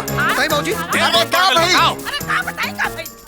अरे अरे इनकर इतनी हिम्मत। सुना था जाके बोली ना जाई ना। आज हमके अपन गलती के एहसास। अरे मुकुलवा निसार पर रे। हाँ करे मेरा को बात पूछ अपने मेरा से पूछ क्यों का चाह दिया।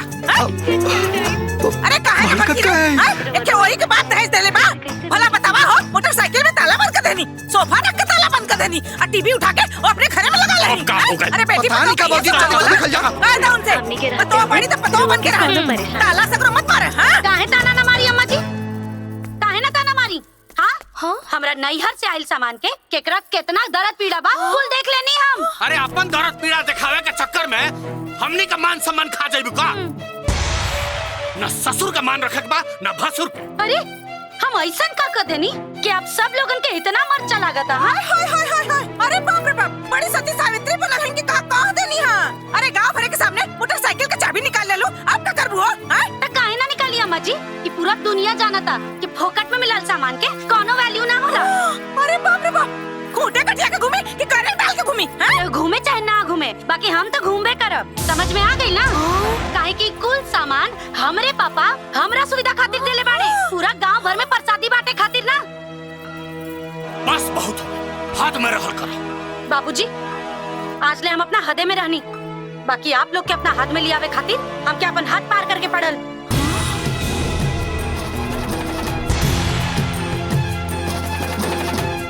मुकलवा समझाए कर के बहुत ज्यादा हो रहल बा। काहे भैया काहे इतना बुरा लागता? हाँ अरे बाइक के बाट बाट बता देनी जब तब खराब ना लगल।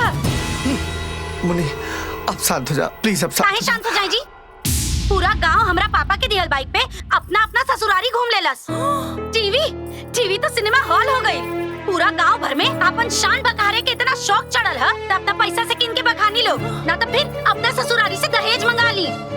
अरे ये मुकुलवा ये जरूर कोनो कांड करवाई। बिल्कुल कांड होई, बड़ होखे चाहे छोट, सब लोग हमार बात कान खोल के सुन ला लोग। हमरे पापा के दिहल सामान है, हमरा से बिना पूछले केहू भी होके हाथ ना लगाए। अगर एकरा बात भी नाटक कईनी लोग तो गाड़ी मंगवा के कुल सामान लदवा के अपना नैहर भेज दे। भाड़ में जाई घर के इज्जत और भाड़ में गई प्रतिष्ठा। अरे बाप रे बाप, अरे बाप रे, कर देख ला लोगन, एकर जबान कैसे कैसे नहीं कस कस कस चलता है। हमार बात कान खोल के सुन ला लोगन, आज के बाद एकरा से क्या बात करी ना तो हमसे बुरा क्यों ना हुई। हां कहत तानी हम ना तो हमार मरला मुंह देखवा लोगन। हां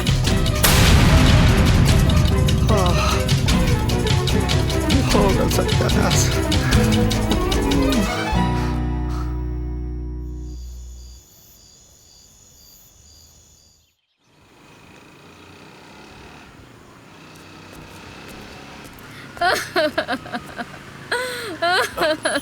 बबिया, अरे का भाई? बाबूजी चुप हो जाओ, बताओ ना का भाई। अरे कुछ बताई बे, अरे बताओ ना। अरे अरे सुन बबिया, अरे का भाई हो, आई ना अंदरवा चली। अरे का भाई, काहे रोत? अरे बताओ ना नहीं खाई। अरे का भइल दीदिया? का भइल दीदी? का भइल? अरे का भाई? भाई का हो गइल दीदी? अरे का भाई? अरे का भाई? अरे दीदी का भेलो? तू रोत नहीं है? ए, का भेल? अरे रोबे करबू, कुछ बोलबो करबी। का भेल बताओ? अरे बताओ ना। कुछ बोला? बताई बोल, बतावा का भेल है? कुछ बोली ना रहुआ। बोलो। वो लोग हमके घर से भगा देलन। कैसे कैसे भगा देले?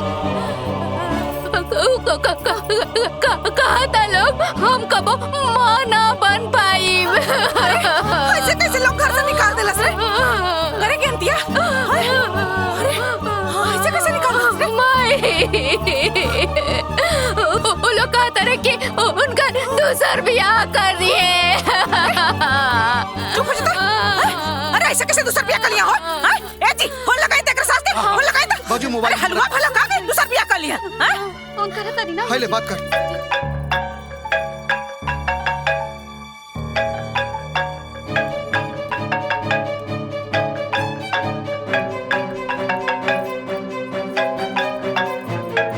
ए दिलीप के बाबूजी, जल्दी भीतर आई, दुल्हनिया के नैहरा से फोन आइल बा।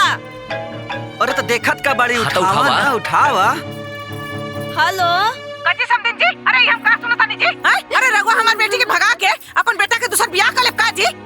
बियाह कर ना ले, बियाह करे खातिर तैयार हो गइल बानी। अरे यार सास से देखत तानी हम। का करी, अपन बस डुबो दी, निर्वास हो जाई। समझी जी, सुनी ना हमार बतिया सुनी। रउआ हमरा जगह पर आके सोची ना, रउआ इधर आती त का करती? हमार बेटी के भविष्य बर्बाद हो जाई। तनी हम कहते वो तू समझा कि तोहरे बिटिया के का होई। तोहरा के अपन बिटिया के चिंता बा त हमरो तो अपन बेटा के चिंता बा। हमरा तो एक गो लइका बा, ओकर जिंदगी बर्बाद कर दी ही। रउआ ऐसा नहीं कर सकत। नइखे कर सकत? काहे नइखे कर सकत? के रोकी हो हमरा के? हां सुनी सुनी हमार बात सुनी। कहले के मतलब है कि झगड़ा के लिए कुछ ना हुई। हम कहत ला कि बैठ के बतिया के सुलझा ले हो जा। तो हम लोगन के नइखे मालूम रहल कि ओकर बच्चेदानी में दिक्कत बा, उ कहियो माई नइखे बन सकत। तब तू जान के हम अपने लड़का के जिंदगी बर्बाद होके देई हो।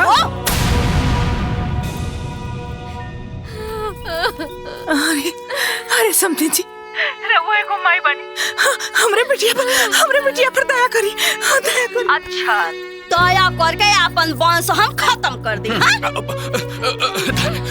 समझी जी सुनी ना, एक बार हमार बतिया सुनी। हम हाथ जोड़ के प्रार्थना करते हैं रउआ से, हमार बेटी के भविष्य बर्बाद हो जाई, ओकरा पर रहम करी। ऐसन करी ना रउआ हमनी पर हम कर दी। काहे कि हमका अपने लड़का खातिर सोचे के बा, अपन कुल खानदान खातिर सोचे के बा। हम जवन करत आनी ना एकदम सही करत आनी। रखी फोन। समझी हमार बात तो सुनी, सुनी।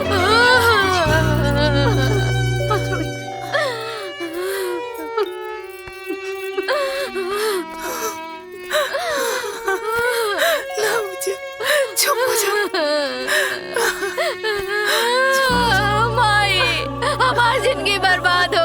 माई।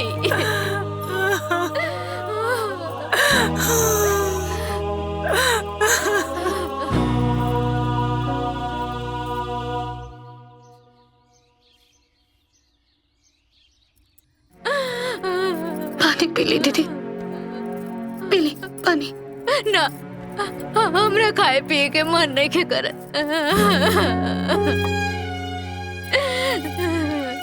जीजा जी भी दूसर शादी के पक्ष में बनी। जीजो जी अपने माई के बात माने लन, जो उनकर माई कही है उहे करी है। माई अब तो हमार पूरा जिंदगी बर्बाद हो गई। अब हम का करब? अब हमार का होई माई? अरे तू रोत रोत मर जाई रे, तू रोत रोत मर जाबू तो का होई? रोला से कोनो समस्या के समाधान होला का? मत रोई दीदी, शांत हो जाए। भगवान जी बाड़न ना, सब ठीक हो जाए दीदी, मत रोई। चुप हो जा, हम निभानी सल्ला। चुप हो जा।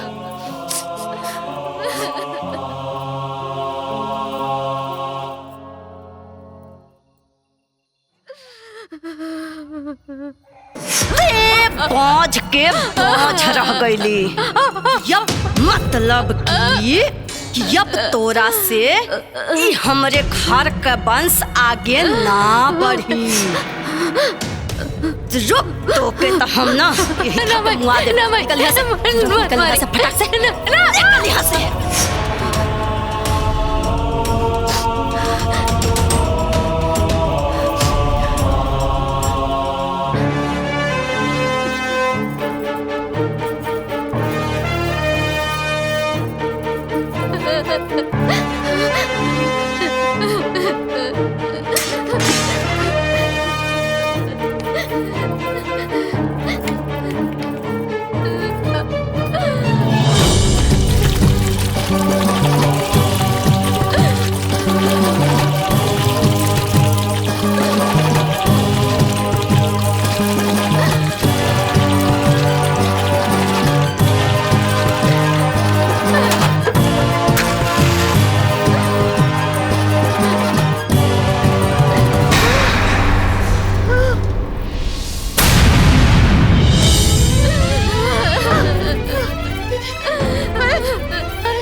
सब ठीक हो जाए। नाम जिए ना हम जिए ना चाहता। अरे दीदी का करता नहीं? मत दीदी ऐसा मत नहीं हो गई। हे माई, हमरा मर जाए दे माई, मर जाए दे हमरा मर जाए दे माई। हम जीना चाहता नहीं, जीना चाहता नहीं, मर जाता लोग।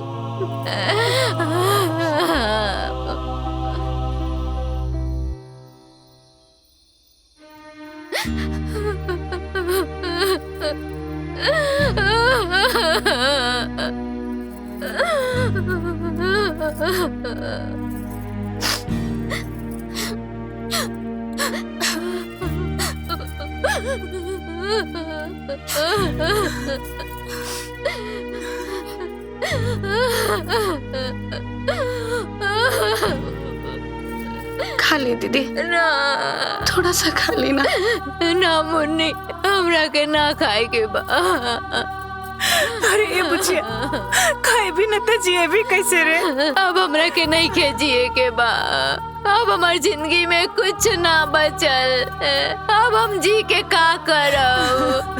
माई, हमरा के मर जाए दे माई, मर जाए दे। पगला गल बारी का रे? ऐसे जीवन थोड़ी ना चलेला। अरे हिम्मत रखा, हमने सनबानी न तोरे साथे। हमरा के मर जाए दे, हम जी के का करब माई, मर जाए दे।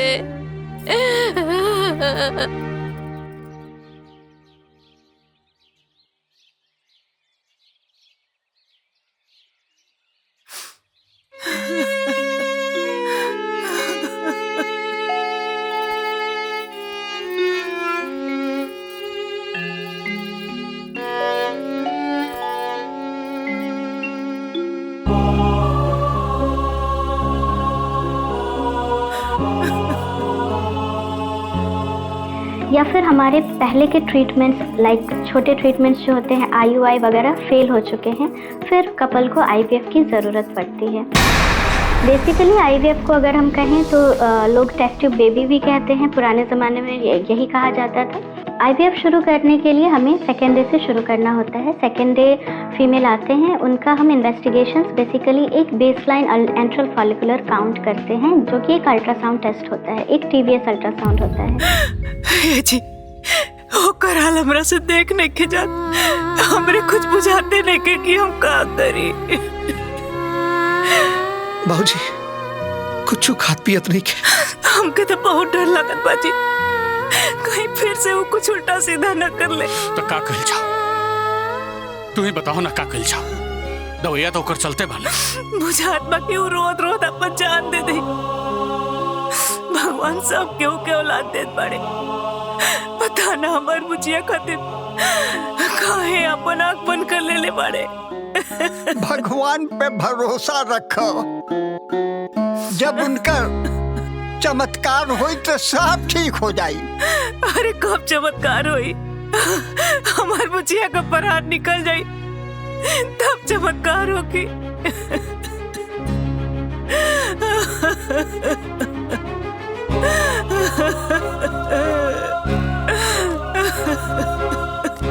अब क्या हुई? भाई चला नमूने बुलाओ थे। अच्छा चलो।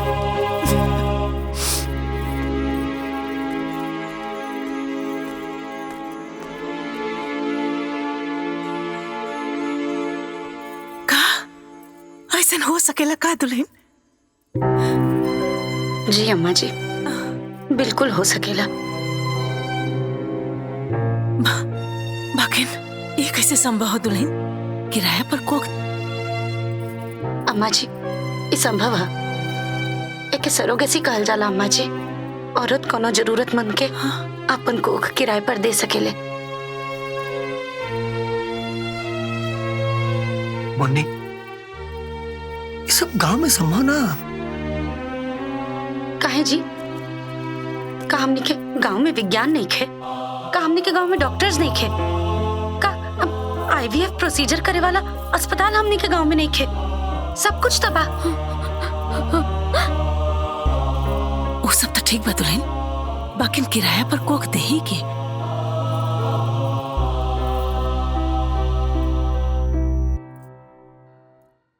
हम कोक दान करब अम्मा जी।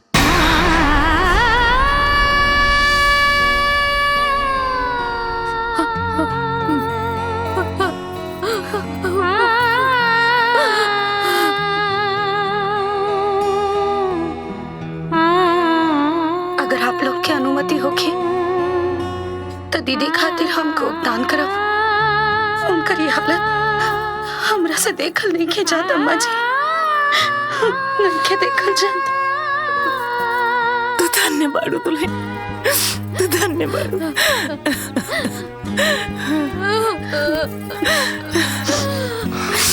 मत रोए दीदी। देखिए, किराए पर कोख देना मतलब एक मेडिकल प्रोसेस के माध्यम से किसी पति पत्नी का अंश किसी और के पेट में पलता है। डॉक्टर साहब, एकरा से हमार पतोह के कोनो दिक्कत तो ना हुई? देखिए, इस काम के लिए मैं आपकी बहू की सराहना करती हूँ। इन्होंने बहुत ही ग्रेट काम किया है। मेडिकल बहुत आगे बढ़ गया है। डॉक्टर साहब, हमार बिटिया के जिंदगी उजड़े से बच जाई। राउर बहुत एहसान बा। एहसान मेरा नहीं, आपकी बहू का है। इनके चलते ही एक दिन खुशी आपकी बेटी की गोद में होंगी। अच्छा, इसमें आपके बेटी के ससुराल वाले एग्री हैं?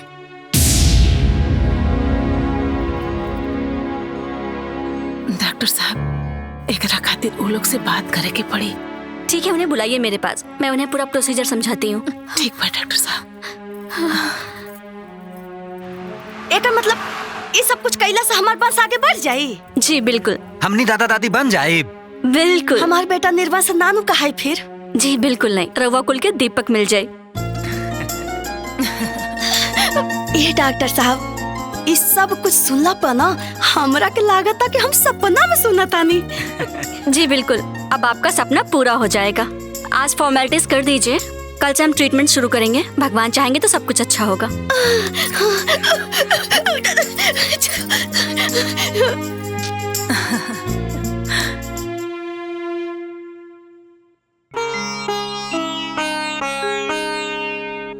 हे देवी मैया, हमार पतो हमारे बेटी खातिर अपन कोख देत पिया, ओकरा के आशीर्वाद दिया, ओकर कोख भर दिया मैया। हमरे पतो ओकर अच्छा करिया मैया। अम्मा जी, रोई मत। ए बिटिया, तू हमार सपना पुरावे खातिर अपन कोख देता रो। हमार पूरा परिवार तुम्हारा जीवन ऋणी रही बिटिया। ना अम्मा जी।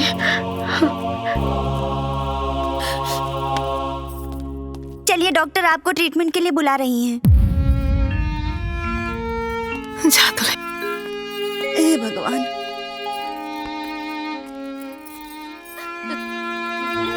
तू आज हमरा के खरीद ले लू। हमरा खातिर तो तू भगवान बाड़ू।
तो के भगवान राखी है हो देहले बाड़ू हमर बेटी के खुशहाली, खुश तो के भगवान राखी है।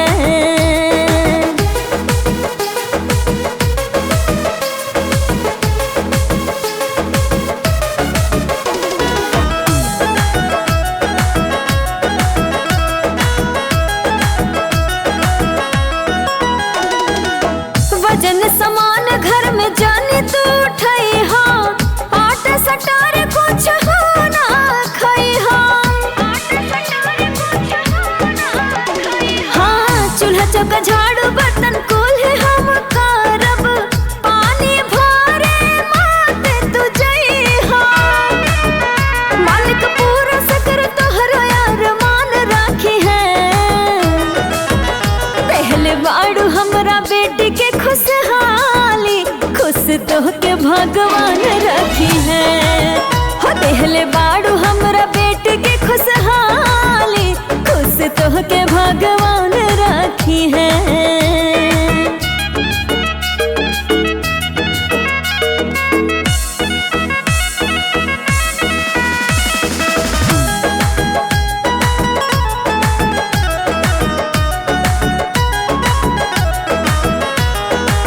रहल वीरान हमरा बेटी के जिंदगिया, दिहल खुशी से दाता भर हो। अरे तोहरा नियन देवे बहु भाग वाला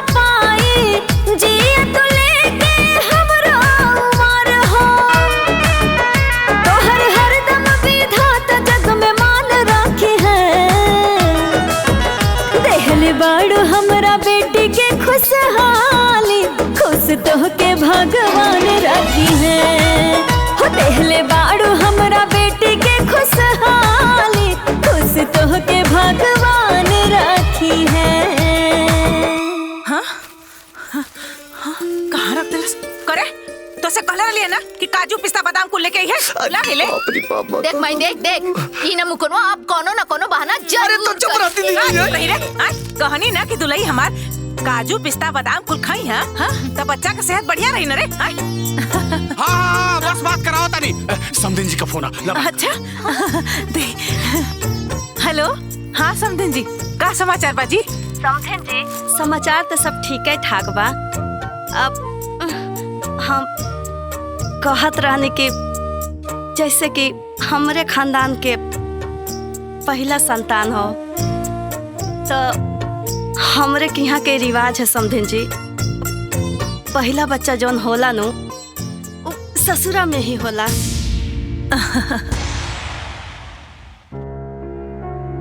समधिन जी का सोचता नहीं रहुआ? अरे कुछ ना जी, हमनी के विचार करके बताओ तनी जा।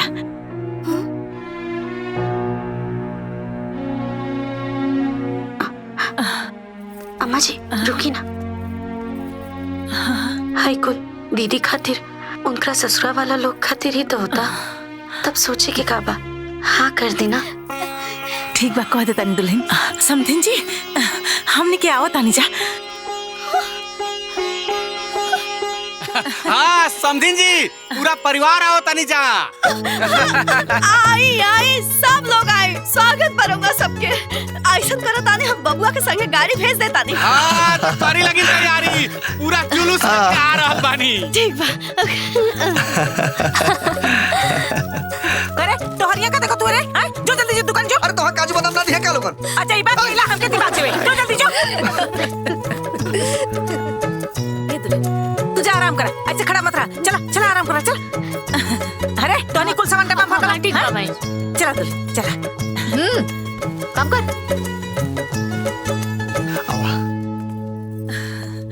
आराम से दुल्हन। हाँ बैठा लगे। अरे मुकुलवा हाँ अब ओके पीछे काहे बैठा होते रे? दिक्कत हुई दुल्हन के। रे लंबा सफर बा, आगे बैठा दे। आगे बैठाओ। बैठा आराम से। हाँ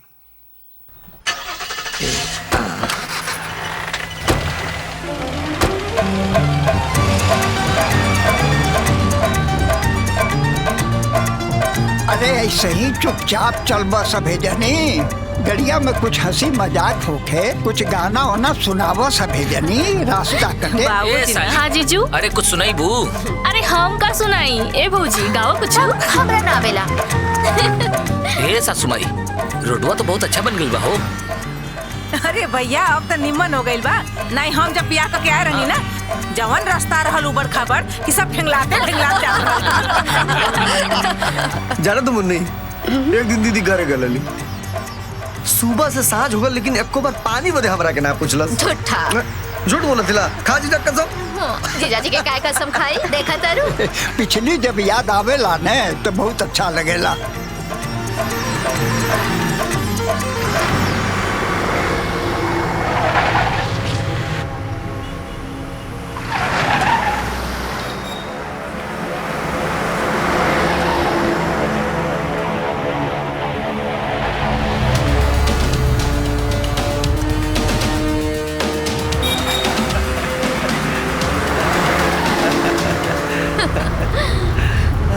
अरे देखिए के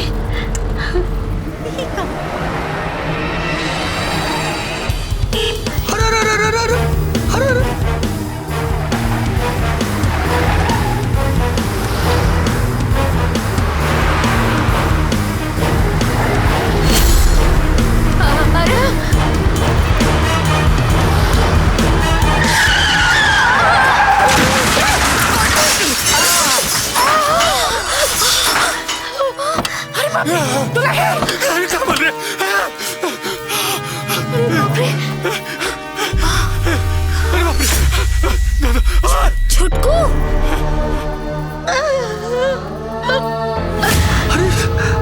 मुन्नी अरे डॉक्टर के लेके चला लोगन। अरे लेके चला लोगन डॉक्टर के। अरे उठावा, उठाओ अस्पताल ले चला सर, जल्दी उठाओ अस्पताल ले चलो। अरे मुन्नी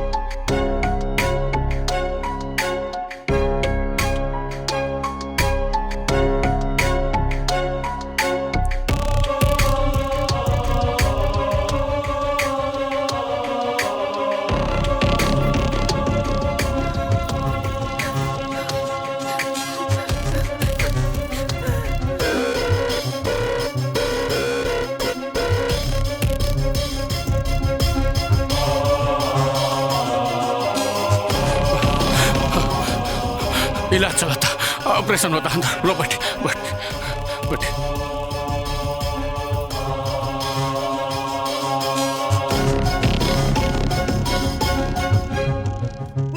बाबूजी कहाँ ले मुन्नी के?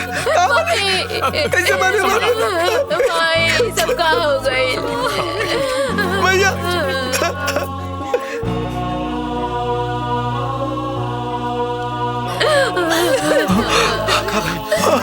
भाई?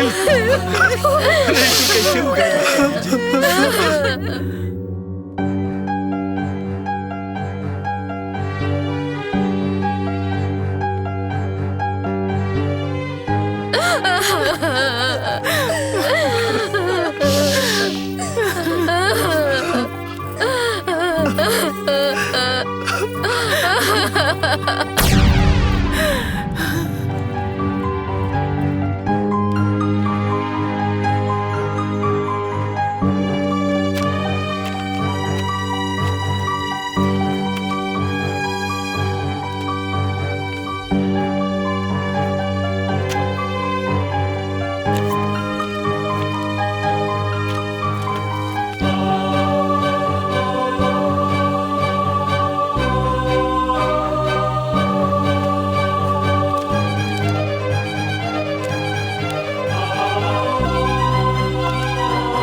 एक्सक्यूज मी डॉक्टर, देखिए मामला बहुत क्रिटिकल है और हमारे पास एक ही ऑप्शन है।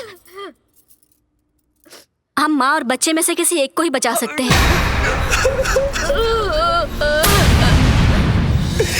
भगवान, देखिए हमारे पास टाइम बहुत कम है, आप लोग को जल्द से जल्द डिसीजन लेना पड़ेगा।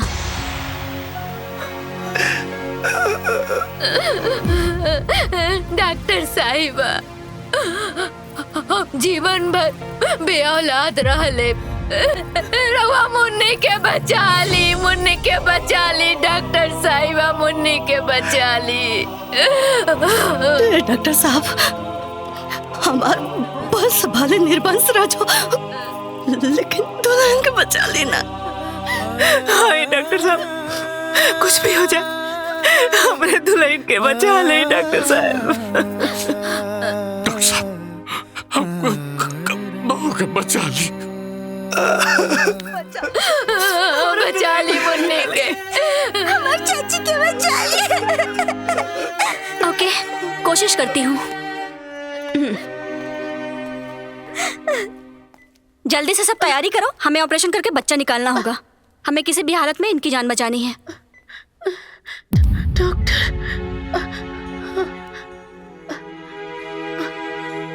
क्या भइला डॉक्टर? बच्चा ठीक दबा ना? हम आपको या आपके बच्चे को बचा सकते हैं। आपके घर वालों ने आपको बचाने के लिए कहा है। डॉक्टर ना, क्या कुछ भी कहे,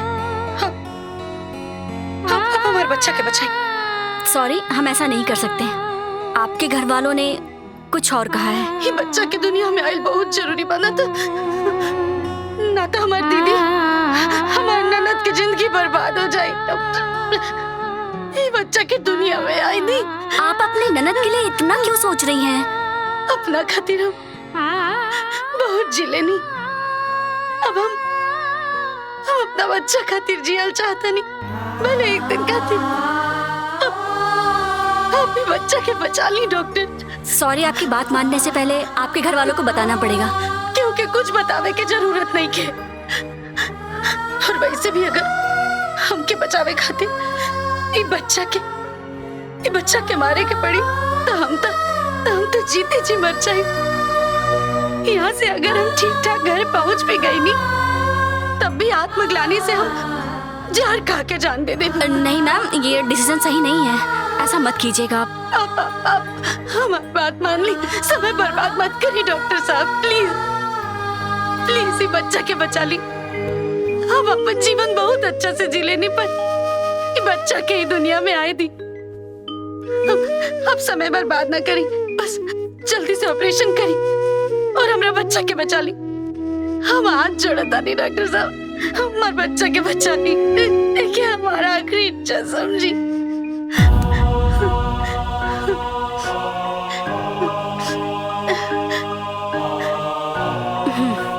नर्स, ऑपरेशन की तैयारी करो, मैं अभी आती हूँ। जिंदगी दाव पे लाग गइल, परिवार के खुशी के खातिर हो, दिखाला एक दूजे के बाटे समैया आखिर हो।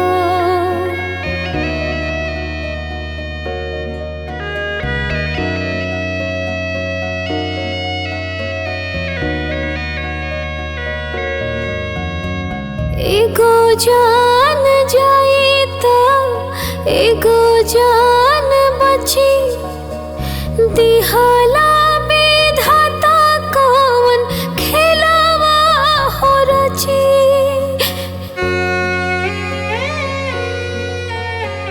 एगो जान जाई तो एगो जान बची, दिहाला विधाता कौन खेलावा हो रची। रही रही जिया कुलाता, जिंदगिया के डोर छूटल जाता, जिंदगिया के डोर छूटल जाता।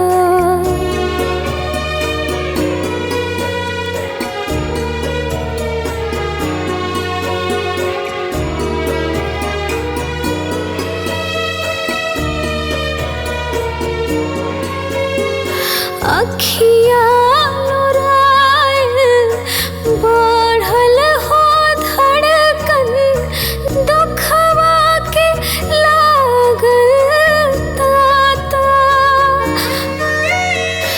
माई के सपना पुराई के अपने हो गइले सबसे न पाता।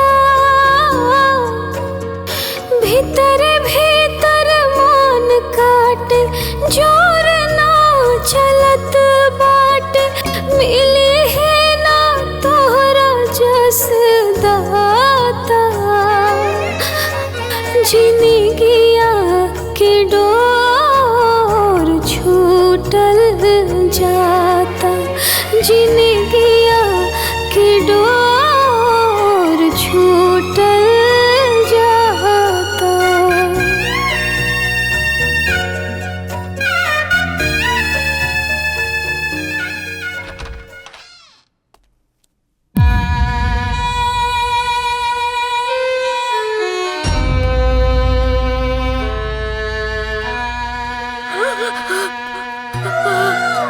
हमारा बच्चा, जा।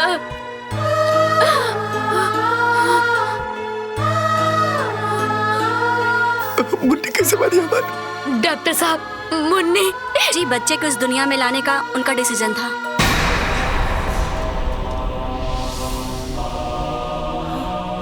बहुत महान है आपकी बीवी। उन्होंने अपनी ननद के लिए इतना बड़ा डिसीजन लिया। बहुत खुशनसीब लोग हैं जिनको ऐसी बहू मिलती हैं। उनके कहने पे मुझे ये डिसीजन लेना पड़ा।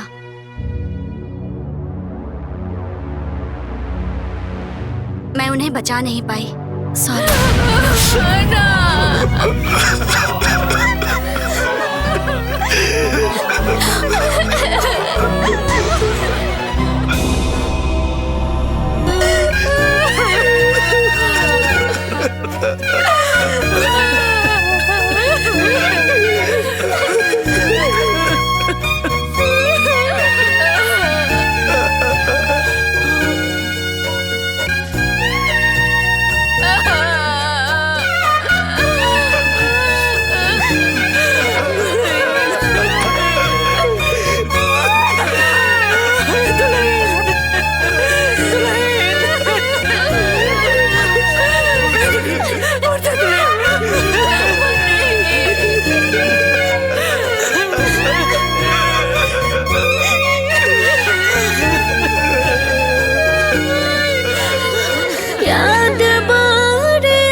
नसीबी सामान केहू के हक केहू के खेला हवे नसीबी। बाड़ी घर भर से परेशान, बाड़ी घर भर से परेशान बेचारी टीवी वाली बीवी।